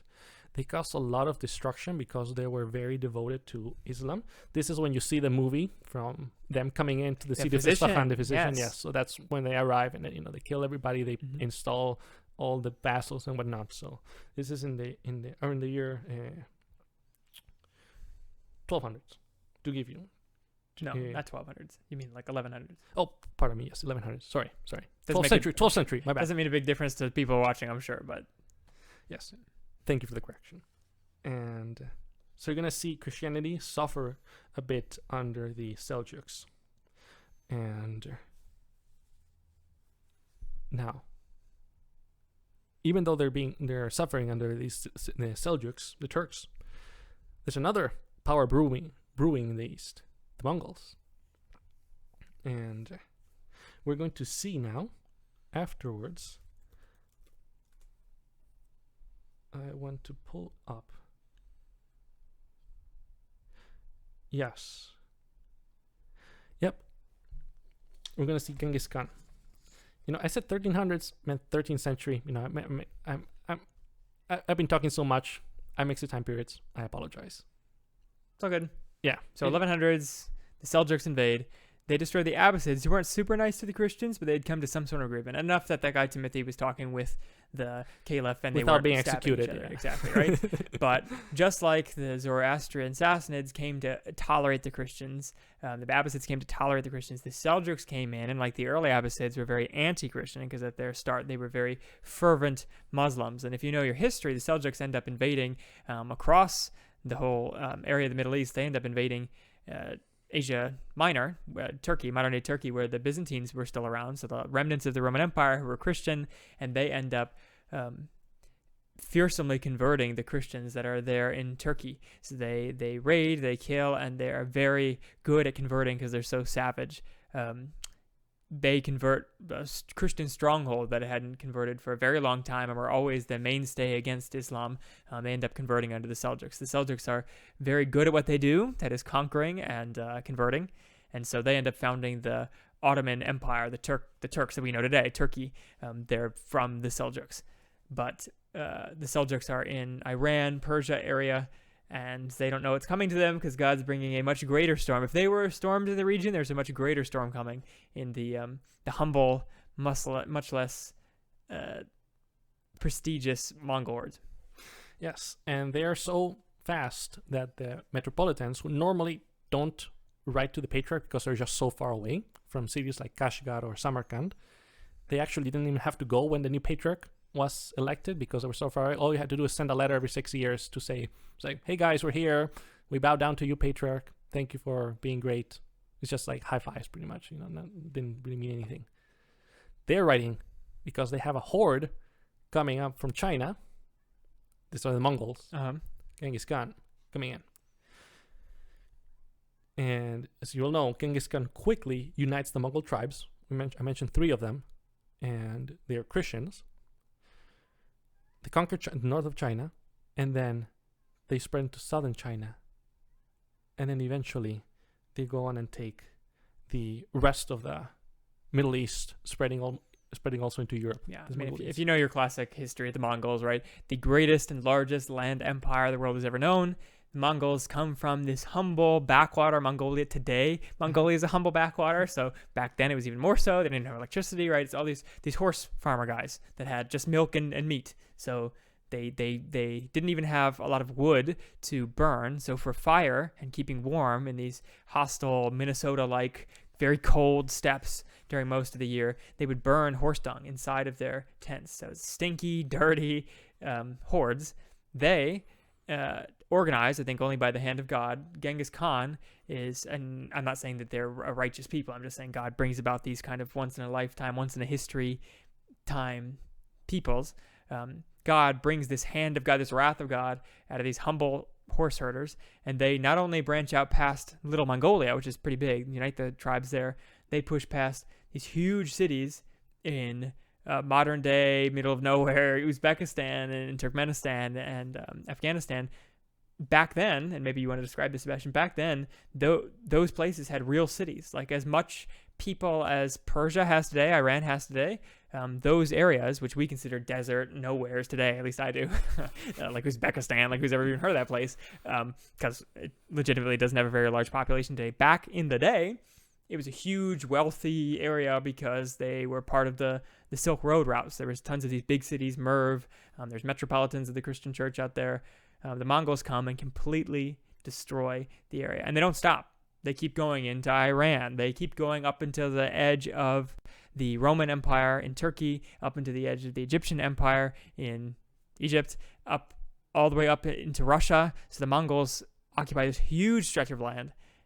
Plainly, again, another orchestrated God, massive event, just like the Seljuks, just like the Ishmaelites, Muhammad, and just like other conquerors, the Romans, the Greeks, and the Persians before them.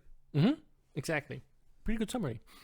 And and you should note, not only do the Mongols come from this humble horse riding background, they also look like humble weirdos. Like if you think of intimidating people, the Mongols are like short, chubby Asian guys that ride tiny horses. In fact, even for the day, they're called steppe horses, not regular horses, because they're really short. They're essentially ponies because they haven't been bred to be big. They're like the original horse, I suppose, before we bred them to be big. And at the time, like the Arabs rode these majestic horses like we do today. They were called Arabian horses. They're very famous because they're big and swift and good at riding in the desert. So people were used to like, big, regular looking horses. The Mongols rode these like tiny pony things. But because they were tiny ponies, they could eat just grass, whereas the big horses needed to eat other things. And so the Mongols could support themselves on just grass as they came down. So again, clearly a hand of God kind of event where these humble, tiny, pony riding Asian people came and killed everyone. They're brutally efficient in what they did. And efficient they were. Yeah. Merv was devastated because the Khwarezmian Empire refused to bow down to Genghis Khan. So then he started destroying city by city. They were eventually rebuilt afterwards, but still, it's not very pleasant to be exterminated, as a people, as you can imagine. And what's fascinating, though, is that Genghis Khan, after destroying all the stans, Uzbekistan, Turkmenistan, he delegates the power to take over Persia to Hulegu, one of his relatives. And Hulegu, his descendants are called to be Christians. But at least what's fascinating is that the wife of Hulegu was a Nestorian Christian. So when he is sweeping into Iran and then into Iraq to take the capital of Baghdad from the caliph, what's left of the Abbasids, the poor man, his wife tells him, his primary wife. Yes. Which he had many wives, so it is important that it's the primary wife. Yes. Yes, Dokuskatu. That is the name of the... Oh my gosh, that's the woman's name? Yeah. Okay. She must have been beautiful. Anyways, she convinces him to spare the patriarch and the Christians in the city. They do not destroy the churches because the city had refused to surrender, and you really don't want to do that to the Mongols. So what they did is like, yeah, we're going to kill everybody, but please, dear husband, don't kill the Christians and the nice patriarch, the nice pope there. And he did not. He trampled the caliph under a horse, wrapped him up in a rug, and then trampled him. As Mongols do. Yep. And then killed almost everybody else in the city. The patriarch was spared, same with the Christians and the churches. The mosques were raised. And the patriarch got a new palace from one of the caliphs. So it's like wow, I get to live and I get a new house. It's like, wow, double whammy. So that was it. And then from then on, you have Mongol emperors from the Ilkhanate. The Ilkhanate is the Mongolian territory controlled over there in Iran, Iraq area, Central Asia, Afghanistan. And it says here about the Mongolian emperor Guyuk, one of the heirs, one of the inheritors here, brought to him a letter from the Pope Arabreos. And Guyuk was a true Christian, and in his days the prestige of the numerous Christians of his domains was very high. His camp was full of bishops, priests, and monks. So the Mongols, yeah, in Islam land, in Iran, Iraq, where we think of just deep Islam, the Mongols, who again I think of as these pagan horse guys, this quotation is saying that the emperor of the land was Christian in these early days. Yes, and then also goes on to name some Christians there. Another queen was preceded above, the Kuskatun, who was a true believer, like Helen. Westerval is Sarkutibagi. It's another lady. Oh my gosh. The These wife ladies have unpronounceable names. Yes, and she was the wife of Tuli Khan. Tuli Khan was the son of Genghis Khan, and successor to the throne of the Mongolian Empire. She was the niece of the Kerate, Khan, the Prester John of fame, and the mother of the following princes: Munga Khan, Kublai Khan, Hulegu Khan, and Ariboga. So, all great names, by the way. Yeah. So they are Mongols, yeah. so I'll cut them some slack. Yeah. They're not like John and David and whatever. Timothy. Yeah. Pretty quickly, Prester John, I would say, is actually these people from the steppes that are the Kerates that are attributed to the legend. there's an old medieval legend, in case you're not familiar, called Prester John, where there's supposedly this faraway king who was Christian, kind of the medieval equivalent of what we're talking about today, though they didn't have as much history. The medieval people did hear of some faraway kingdom that was Christian, of some like kind of vast and barbaric people somewhere else, but it was some like idyllic kingdom somewhere far away. They didn't know where it was. So some have, the Ethiopians, for instance, have claimed that it was them all along. Like nowadays, they say we were the Prester John that you guys were talking about. But this speaker from this book, what's his name? Malinga? Who's the writer of this book? Mingana. Okay.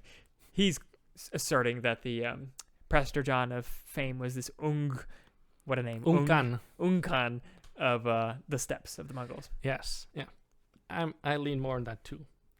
And during this the Pax Mongolica, because of their being such vast land, being under one kingdom, tends to have its has its benefits as well, like peace and security everywhere. You can travel, you can trade, because they're very effective at policing the borders, so they don't, and the roads, so that there are no bandits everywhere. This allows travel, a famous travel, and I have to mention it. It's from Raban Sauma. He was basically the inverse of Marco Polo. He traveled from Beijing. He's an historian, a Christian from Beijing, probably born of Turkic origin, but still lived and was a monk in Beijing. Okay, way in the east. And traveled all the way to France and England. Whoa! Oh my gosh, yeah, that really is the inverse. Yes. Marco Polo. Yeah. Marco Polo comes from Italy and goes all the way to Beijing. Yes, he set out to go to Jerusalem and end up in France, as you normally do. Just 1 degree off, Yeah. yes. Yeah. So, this quick, from my knowledge, I don't think there's any direct writings from him, but one of his friends, and I would say friends, accompanied him, who later would become the patriarch of the Church of the East. His name is Marcus. It's Chinese, but obviously that's the Syriac name that he took. Okay. He eventually becomes the patriarch Yab Alacha, very Syriac, but he's the one who narrates about the travels of his companion Rabban Sama, who was born in China and then traveled on appointment by the Great Khan, sending Sama to go to the Pope and seek out an alliance to destroy the Muslims once and for all in Egypt. So that was the intention for Sama traveling. He set out up to Jerusalem, but ended up seeking to deliver a message to the Pope. So, and I just want to mention quickly that he describes in his travel a lot of the devastation that had suffered under the Mongol expansion. Like, for example, Kashgar, I mentioned it before, used to be a great city. Now it's all pile of ashes, eventually be rebuilt.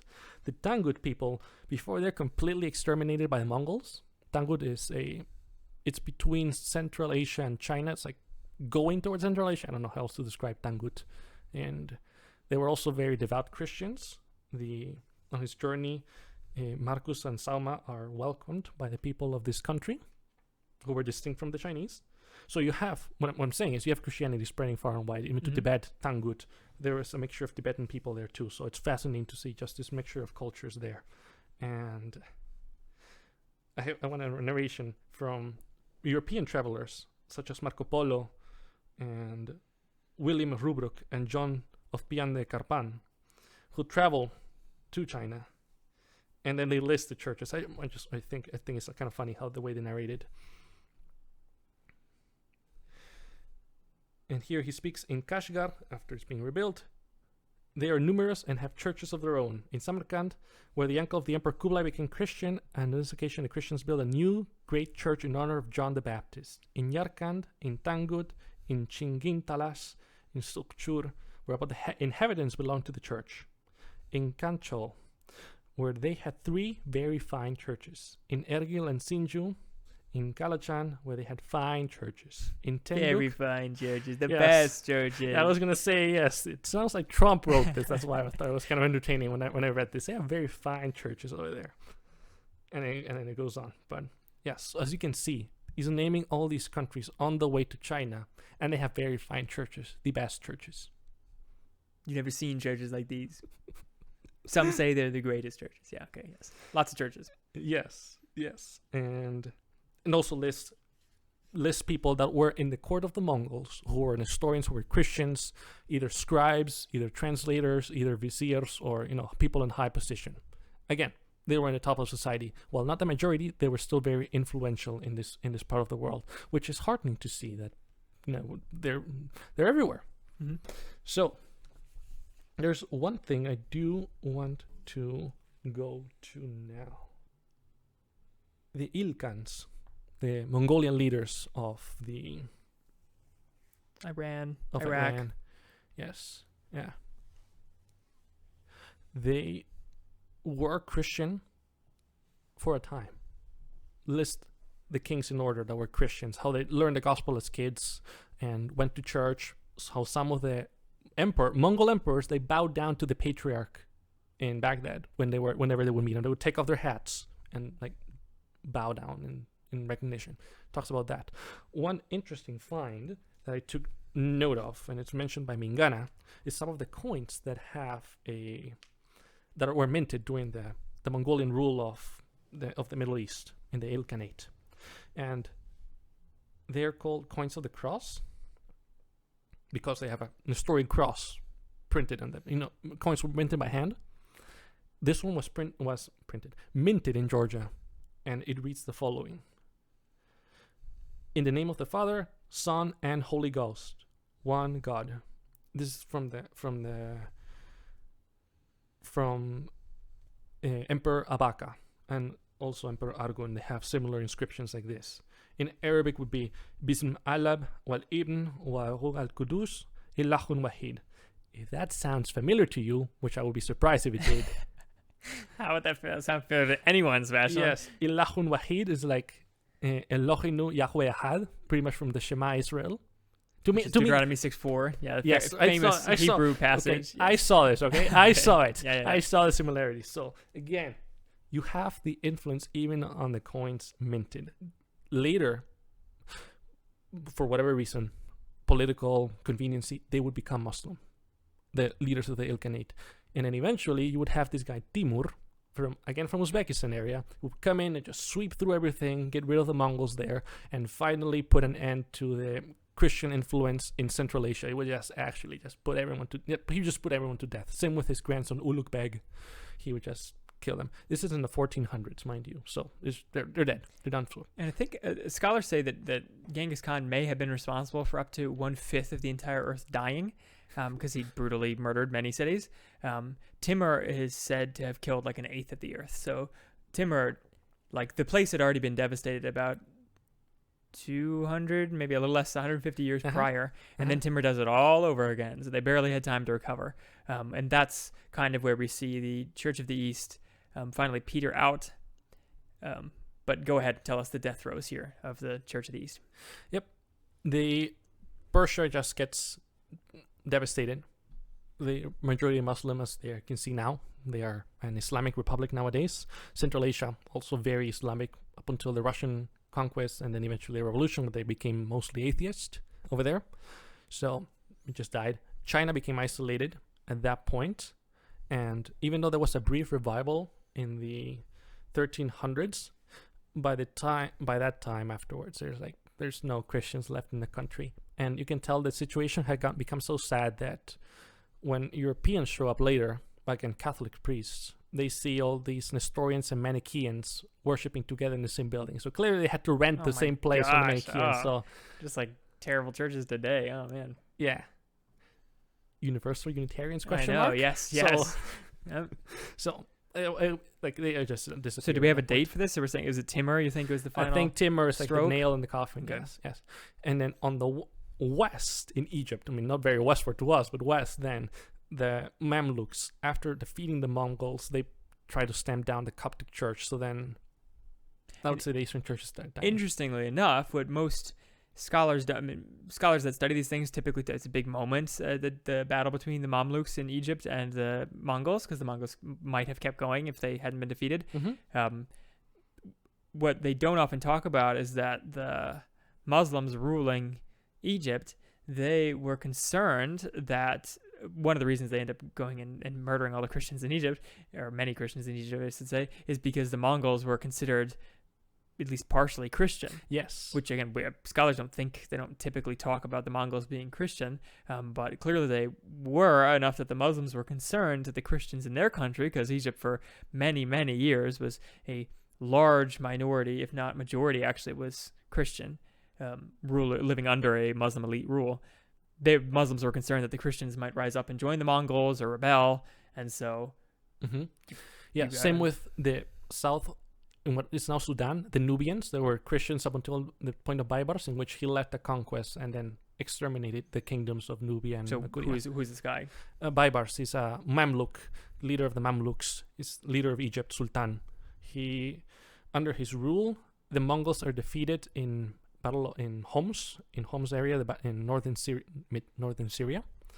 The Mongols, they really ceased to expand that way. They try to forge an alliance with France and the Crusades, hence why also they're sending Barsama, like, get out of there, go quickly. Now we want to take out these people because we might not win it, and clearly they did not win because France, they were not interested in, like, I don't know who these people are. I don't want an alliance with them. They couldn't afford an alliance either. The Pope also had died, so the new Pope, like, what? I don't care about these people. They're heretics. So the world would have been a different place had there been a world war officially. Okay, but the Mongols failed to invade Egypt, and then this guy Baibars, the ruler of, another great name by the way, Baibars, what in the world? What's with these Babai and Baibars? Okay, both bad boys. Baibars of the Egyptian Muslims. He wins this battle. He comes back to Egypt, and he does what? And he just starts getting rid of Christians in urban areas, getting rid of churches, replacing them with mosques, encouraging people to go into riots against Christians. He wants to get rid of the Christian influence in society. Coptic people in Egypt at this point, they were forced to wear a certain garment. For black, I believe was the color mentioned by Mr. Jenkins here, that they all had to wear black, so you could tell that person is a Christian. And that person's a Muslim, so you can distinguish them. So he wants to get rid of them. He attacks Nubia in the south out of fear that Ethiopia and Nubia might, now that the Mamluks were distracted with the Mongols, they might come in and sweep in through the south. So he kills all the Christians in Nubia and Sudan. And then also in Syria, normally you would have scorched earth tactic, in which you destroy the land and then to make sure your enemy has nothing to do. Well, he did not the opposite, but parallel to that, he left the land but killed the people in the land, to make sure that there are no people there for the enemy to rule over. So the Christians in Syria were decimated too. Same in Israel area, Palestine. And after that, Copts really become to sink into a minority in that part of the world. Now, what's interesting to me is that, I mean, with the eye on the fact that God owns all of history, is that clearly God ordained for these massacres to happen. You wonder, part of the cynical thing wonders, okay, had the church died at that time, and that's why God was sending these giant purges, right? The Timur purged the church in the east, and then this guy Baibars purges the church in our Middle East. Was that because they had grown soft, or were they faithful Christians and this was just like a final martyrdom? And you wonder what had happened at that time. Yes. My understanding, this is my theory, is that when the Mongols showed up, finally in this time period in the 1200s, 1300s, and then later on when Timur shows up in the 1400s, the church in the East had now finally experienced what the Roman Empire experienced with church and state. Because the Mongols were at least nominally Christian, the elite. Oh, okay. And then they bow down to the patriarch. I think now and notice, because they had suffered persecution under Sasanians, they had suffered persecution under the Arabs, they're still getting the gospel out of China. They're still going to Tibet and to India, for crying out loud, and then also to the Emirates. Dubai used to be a Christian center. All right. In Qatar as well, they had monasteries there, so they were everywhere. And now afterwards, they don't recover from that. So something changed, and I would say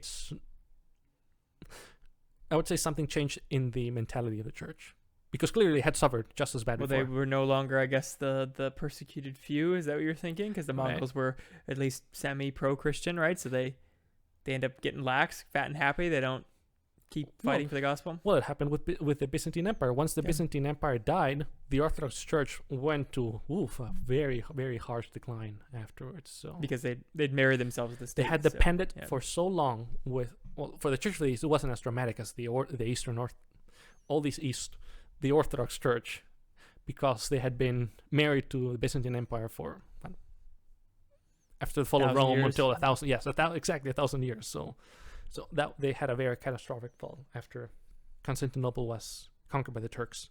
So now the Church of the East is now limited to Iraq area, Syria, parts of Syria, and maybe some islands here and there in the Middle East. Eventually, they start getting replaced by Muslim populations, and then India gets isolated from. They're still in touch, but they're mostly isolated. In Persia, the churches start fading away. You can see there are less people showing up for the synods, for the coronation of the new patriarch. So you can see how now they are no longer influential bishoprics or metropolitans or whatever it may be. So you can see by the list of bishoprics, there's less and less after that, once the Mongols are gone. And just to take a parallel to today, right? I mean, today we, like we said at the beginning of the episode, we in the United States and I think across the Western world live under regimes that do not like Christians. And many of us bemoan the fact that, back in the day we were founded by Christians for Christians, right? And that's good because Christians promote often godly law, and godly law is good. Now, many European regimes married church and state. So when the state turned to be atheists, so did the church, because the church was going wherever the state did, right? So the churches of Scandinavia and Germany notoriously have become absolute garbage. You think about the Church of England, it was becoming absolute garbage, and that was one of the biggest things that the Puritans and the American and the British heritage did not want. They didn't want to marry themselves to the Church of England because they feared that if they became one and the same, right, that if the state became the church, that as soon as the state became something bad, whether it's atheism or whatever other myriad things it could become bad, that the church would die as well. And so the Puritans were all about purifying the Reformation movement in England to separate themselves from the state. They wanted to influence the state, of course, and I think we should still today. Christians should still speak out against bad government policies, promote good government policies, promote and work to better the nations that we're in, not hiding in little holes. But we shouldn't become the state, right? Like the master seminary shouldn't suddenly be the bureaucracy that manages faith and good fortune in the United States, something like that. They shouldn't actually be the administrators of the state, because once the state turns, which it inevitably does, because this world is still not perfect, the church will turn too. Whereas the church in the East was for so long under persecution that as soon as they weren't, they fell flat on their face, and then God came and essentially wiped them out via Timur, via Baibars, that kind of thing. So we in the United States, we've had a little bit of the inverse, right? We started with Christianity being the state religion, but not super enforced, at least here in the U.S. And we were very passionate about separation of church and state, but a very powerful church, a very earnest church. And we've had our ups and downs here in the U.S. But today, we are currently being owned by pagans, and it's almost like we are fearing that because the state is becoming non-Christian, we will become non-Christian because we were thinking we were married to the state. But thankfully, we're not in this country married to the state. The church is not married to the state. And so maybe we should be more hopeful that just like the East prospered under persecution of regimes, that we could prosper by the grace of God, God willing, under a regime that hates Christians. And by prosper, we really mean prosper. Yeah, it's like even if the world doesn't recognize the fruits that came out of that period from the East, like we scholars don't typically think about, and I don't, not just scholars, Christians and by and large the whole world doesn't think about this period that the Eastern Christians were under persecution. Clearly it was used by God to spread the gospel to the ends of the earth. So if that's what they did back then, before the internet, before all the knowledge we have today, how much more we can do today if we're under persecution and God makes a mighty work in us to spread the gospel, perhaps to every living being. Yes. Amen to that. Let me say something before I forget too, that the Romans had it easy when Christianity spread in the Roman Empire. I'm gonna show you why the Christians in the Roman Empire had it easy in comparison to these people in the East. What were the languages of the Roman Empire? Latin and Greek. Yes, 2. Most people spoke that. The New Testament was in Greek. Can you name some languages that people have spoken in the Sasanian Empire? It's Persian? Okay, well, yes, Pahlavi, part of Persian, yes. There would have been... Arabic? Yes, Syriac? Mongol? I don't know. You're the guy. I don't know. I'm my point. I understand. I'm not testing, but my point is to show you there were many more languages that these people had to cross over in order to reach them, and the fact that they did is amazing. And also, beyond the borders, Christianity spread in the Roman Empire. They had the luxury to do it within one country, which might be like we might think it's whatever. No, back then it was a huge deal, having to go to a different land. It was dangerous to travel outside of your nation because you could be attacked, you could be robbed by the other nation. They didn't have protection as you have today. So I'm just saying we should admire the courage that these people had to, and also the quickness to master a language so that you can go out and then reach out these people, or train at least a native to become a preacher or a bishop or whatever it may be, to go to China or other places. So there are many more languages. That's my point. I want to talking so much about death reminded me of something I read here, and it is very fascinating because near the city of Bishkek, which is in Kyrgyzstan, even tinier, more obscure of the stands, yes, Kyrgyzstan, Bishkek. Mingana says in the recent Russian Empire. I'm like, recent? Oh, this is written in the 1920s. Okay, yes, in the recent Russian Empire. They discovered the graves, 630 graves near the cities of Bishkek and Tokmak. And it's actually very fascinating to read because you see so many people from different backgrounds buried. This is, mind you, the steppes. You have people named with the name of Kushtans from Constance in the graves. And they're cross graves, so they're in the shape of crosses. They have crosses marked over them, so they were Christians. They have some nice names like Shlama, which is shalom. Oh, Shlama, huh? Shlama. All right. So like Selam. Uh-huh. And then Tebutha. And then it goes on. And then you have people like named Terim the Chinese, which is a nice how we call it, epithet. Yeah, epithet. Yeah, the Chinese. I am the Chinese. Yes. Banush the Ugurian, Shajik the Indian, Giamta of Kashgar, and then Tata the Mongol. So you have all these people. That's a multi-ethnic church right there. They got to put that on their church website. Yeah. All these dead people. Multi-ethnic. Well, back when they were alive, right? They have to to have a picture with them, like all up on the front. Mm-hmm. Yeah. Tang, the Chinese. Yes. So then you have, and it just names. In the year 1623, which is the year of the pig, this is the grave of the priest Peter, the venerable old man. And I think they're using the Seleucid calendar. Oh, because why use a regular calendar? Yeah, so they used a different calendar. It's not even bother talking about that now. Okay. Like, yes, they should have used our calendar. That's just my thing. Everybody should use our calendar. Yeah. Why weren't they just looking at their phone and not the Seleucid one from 300 BC? Yeah. Whatever. You have this mixture of people living together here in this remote town in Bishkek, and they have nice epithets. They're from India in Central Asia. It's amazing. And then you have someone like this is the grave of Shlicha, the celebrated commentator and teacher who illuminated all the monasteries with light. Son of Peter, the august commentator of wisdom. His voice rang as high as the sound of a trumpet. May our Lord mix his pure soul with the just men and the fathers. Hey, now there's a good gravestone, man. Yeah.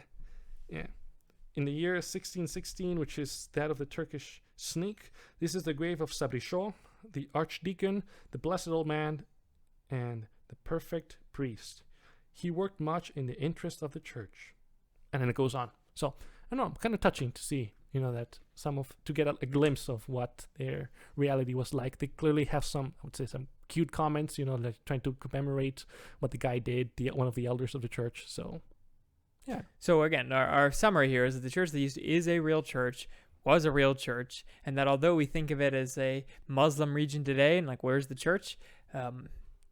we shouldn't take for granted the fact that God has preserved his church in the West kind of uniquely, despite the flaws in the West, where he's destroyed a lot of the church everywhere else. And again, not entirely. There are still remnants of the church of the East around, but we're not owed supremacy always. God doesn't owe the church, especially the organization's supremacy. God has founded his church, so the gates of Hades will not overpower his church in toto, but he does allow for certain churches to be wiped out. I mean, just look at all the churches that have lived and died in this nation, and it's only been 200 years here. So imagine if you take the 1500-year glimpse that we're taking at the East.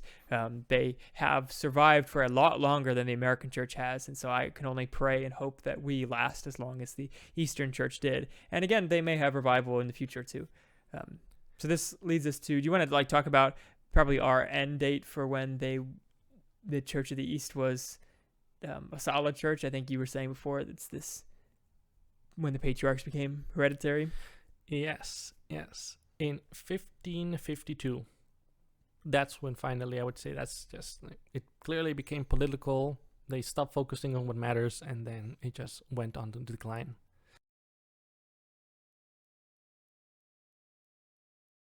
All right, last section, the final act. This is on what happened after this 1552 mark, kind of the death age of the Eastern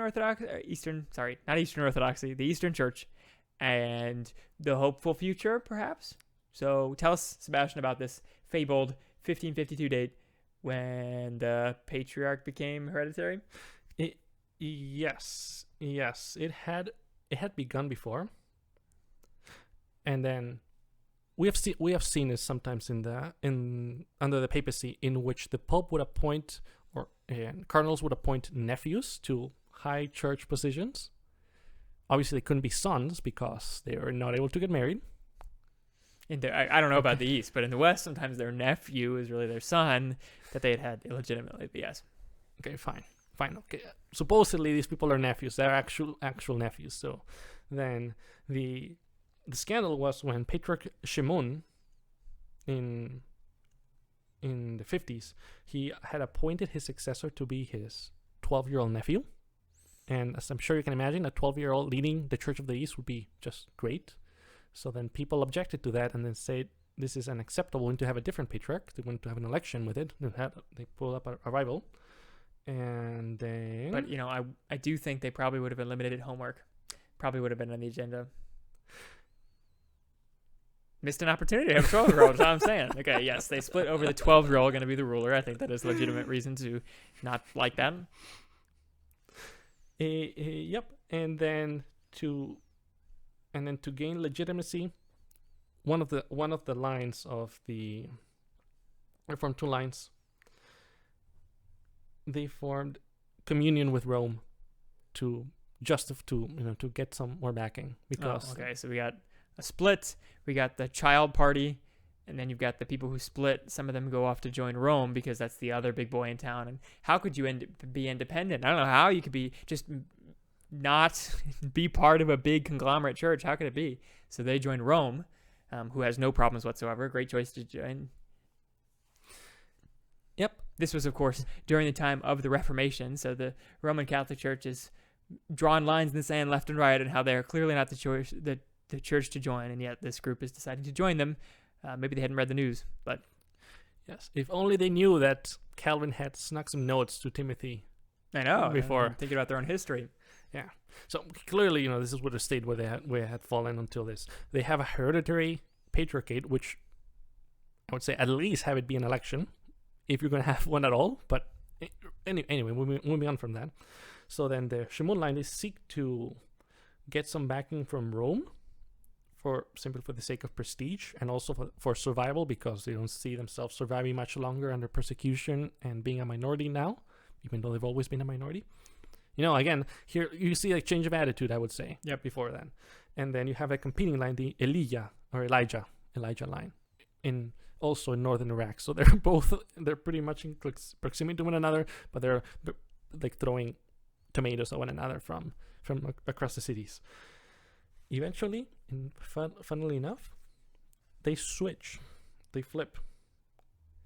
The Shimon line, they break with Rome. And then now the Elijah line Oh, they're gonna have their turn with Rome, huh? Yes. The Shamoon is like, no.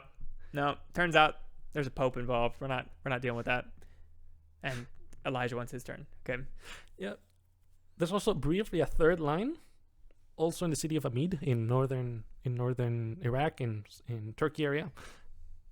But then they died out pretty quickly.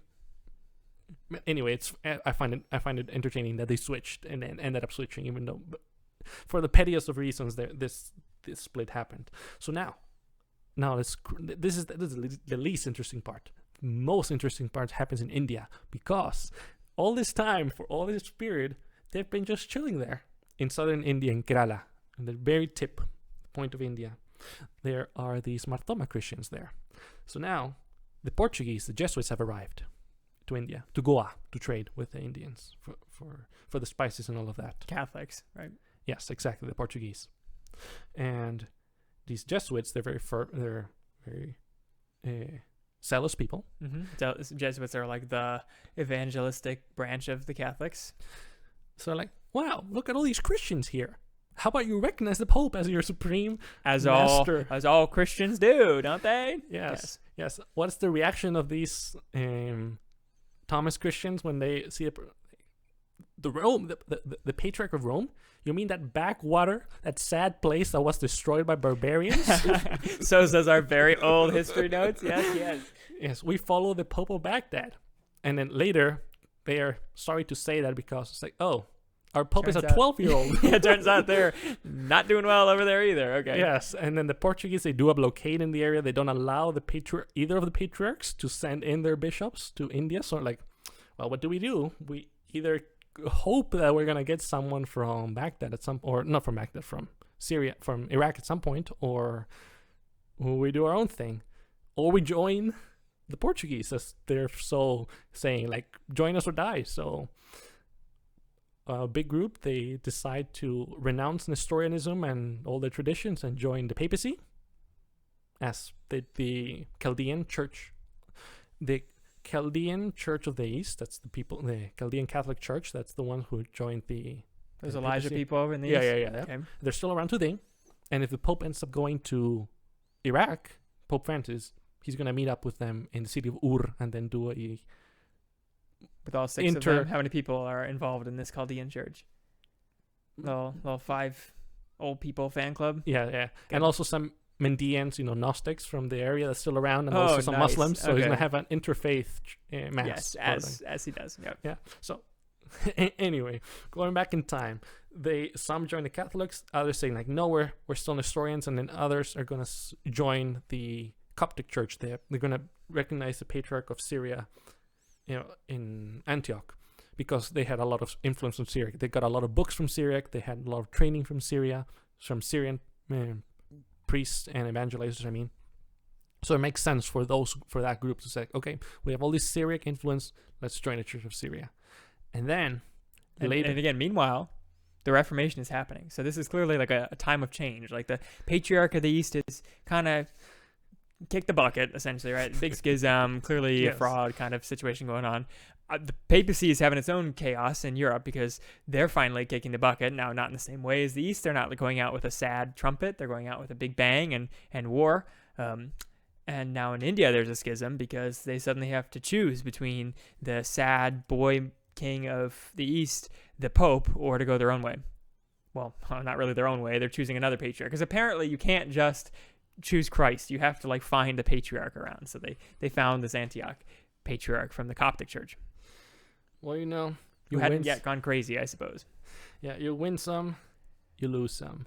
So, and then once England shows up, the situation gets even more interesting, because they realize, like, hey, we were Calvinists all along, so let's join the Reformed Church. And so they do. And to this day, you have all those churches in southern India. It's millions of people, so it's not just some insignificant amount. They are there. There are a big group in Kerala, and you have the Nestorians who stuck to a poor man in Iraq. Oh, so some stuck around with the boy king, huh? Okay. Yeah. Others joined the papacy, so you still have that today. There's a bunch of splinter groups from the ones who joined the Syriac Church. Okay. They split up later as well to other groups.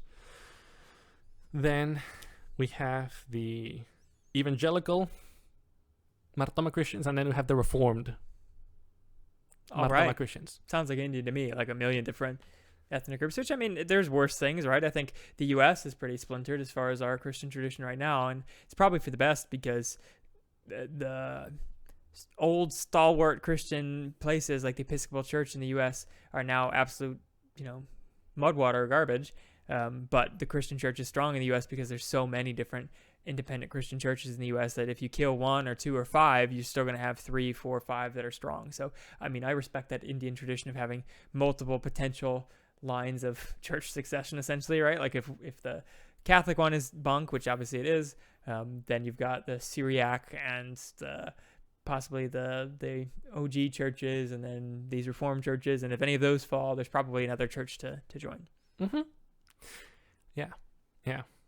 I just find it entertaining too that they're like, we were crypto Calvinists all along. Let's join the Reformed when they finally show up there.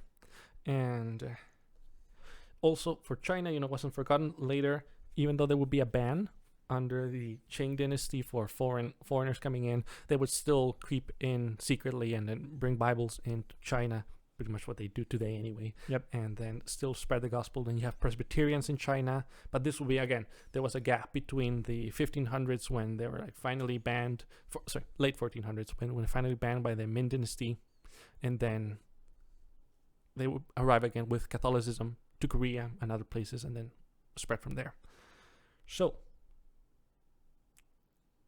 you see a moral, there's as I label it on a theme here, there's financial and moral bankruptcy in the Church of the East, primarily for the. They kind of come hand in hand, usually, don't they? I guess the Catholic Church isn't financially bankrupt, but most churches that become morally bankrupt, right? They abandon the actual gospel. Well, then all the money leaves too, because first of all, God's not blessing it. Second of all, the actual real Christians leave, and so you're only left with the opposers. Yes, and there's going to be another split in the Church of the East. We're going to fast forward because they're just there. They do suffer in the early 1900s under the Ottoman Empire, because the Ottoman Empire used to own all of that land as well. And then during World War I, out of fear that the Russians might come in, and with the history, just like how Baibars fear the Copts would rise up, the Ottomans fear that the Armenians and the Assyrians and the Greeks would rise up and join the Russians. Tell me the Turk emperor's name was like Bobo or something to keep the tradition going along with terrible people starting BB. I think it was Abdul Majid. Oh, that's a shame. Okay. I think. We're just going from memory. And there's the Assyrian genocide in which thousands are murdered and moved around from cities that used to be Edessa.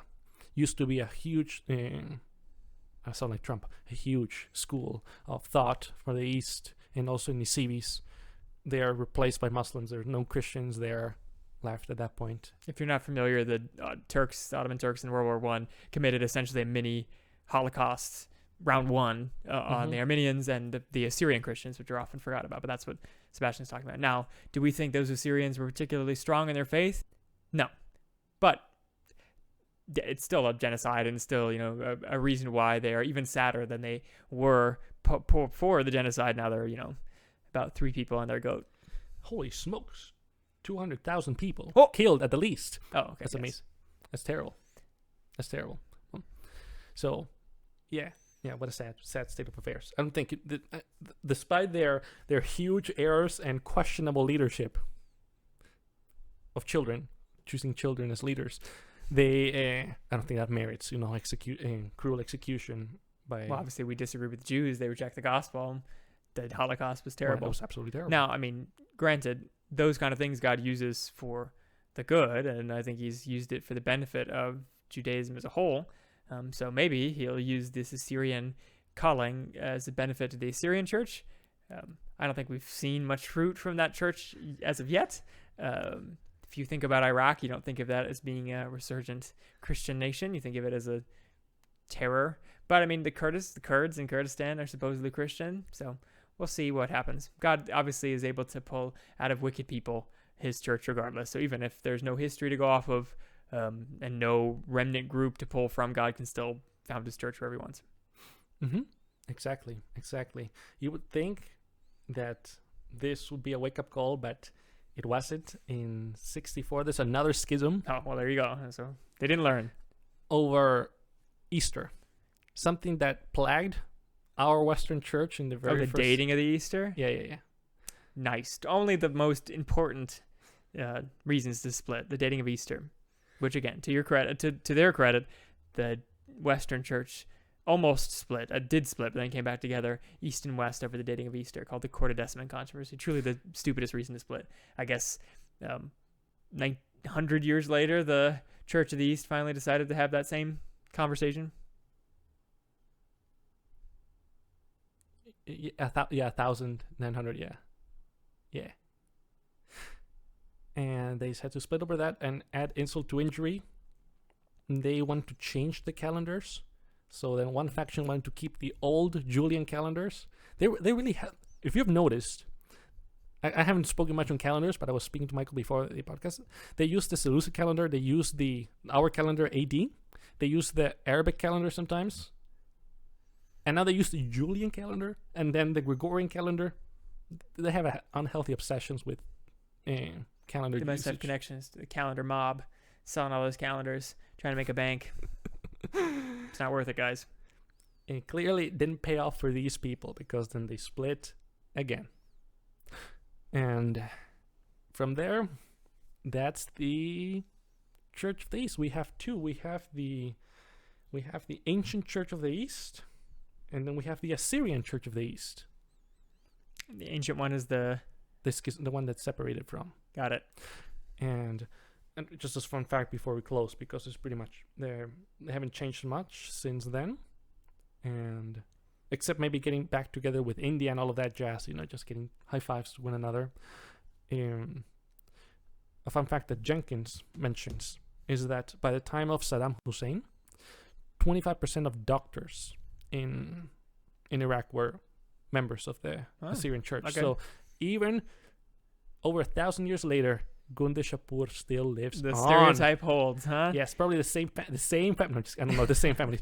I say same families as a joke, because back in those times, even during the time of the Jews in Babylon and all of that, scribes and doctors, that was normally something you passed on from generation to generation. You wouldn't train to be a scribe. You were born into the family of scribes. Family business, okay. So same with doctors usually. So that's what I'm saying. Imagine if their great, etc. granddad was a graduate from Gunda Shapur. So if we met a person that was a member of the Assyrian Church today, I'm assuming our general opinion is that they are not a Christian, just like Roman Catholics are not Christians generally. If you hold to the strict teachings of the Roman Catholic Church or to the Church of the East, if you just wholeheartedly devote yourself to them, I would say you're not you do not have the same gospel as Christians do. So notice what I said. You could be a very confused person in Iraq that just goes to this Eastern Church, but you can still be a Christian. It's just that the teachings of the Church to this day, they are anathema. And so similarly with the Roman Catholic Church. Mm-hmm. Same thing.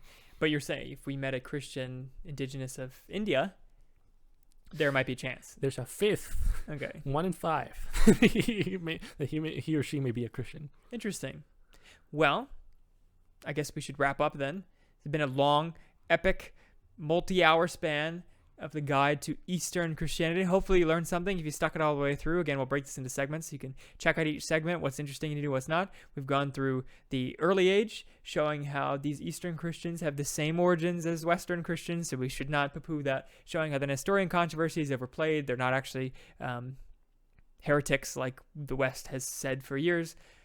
We've gone then through them being under the Sassanids, who were Zoroastrian, then under the Arabs, who were Muslim, and surviving and thriving and sending out missionaries all the way to China and to the vast parts of Siberia, and also Java, which is in Indonesia. There was Java. Yeah, there was an archbishop of Java. So, sorry. So yeah, they've gone out to again all the corners of the earth. Once again, asserting that God is the head of the body of the church. It's not the patriarch in, Uktuk or whatever these places are in Assyria. Not the Pope in Rome, not the patriarchs of the East, not Joel Osteen, or even good preachers in the West, not Martin Luther.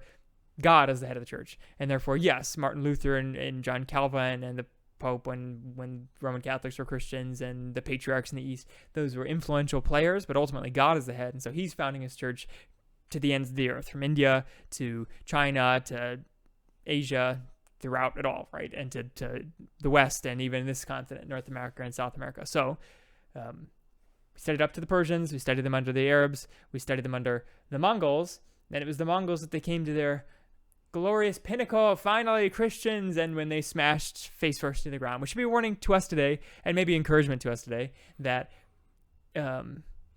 the state being Christian isn't necessarily a recipe for greatness, and that being under non-Christian rule isn't necessarily a bad thing, right? Now, it is a bad thing in that we pray for our nations and we want godly rule, but it's not necessarily a bad thing for the Christian story, for God's story, because he often uses that kind of situation to further spread his gospel. We talked about the death of the church then in the East, essentially, for the most part, and how there's still hope for the future, right? Because God can found his church wherever he wants. And currently, this is the age of information, where information goes out to Iran, goes out to Iraq, goes out to Armenia of the true gospel. And so maybe some of these churches will see revival when they turn back to their old faith, the one and only delivered faith to the saints, as Jude says, of believing in Jesus Christ. You repent and turn to Jesus Christ and be saved, not hoping in works of your hands, not hoping in your family lineage, but hoping in the work and life of Jesus Christ. Amen. So that being said, we hope you enjoyed. This has been The Found Cause. We found our cause in serving that same Lord Jesus Christ. I've been Michael, the man behind the machine, and to my right, your left has been Sebastian, the bookkeeper. Thanks for listening. If you want to see the rest of our episodes, which are not usually as long, you can go to foundcause.podbean.com and download them all for your listening pleasure. You can also go to YouTube/foundcause and find us there, and Facebook, and maybe even Gab. You can find us on iTunes and Spotify, wherever you find your podcasts. Until next time, where we talk about something completely different. Thanks for listening. Bye-bye. Goodbye.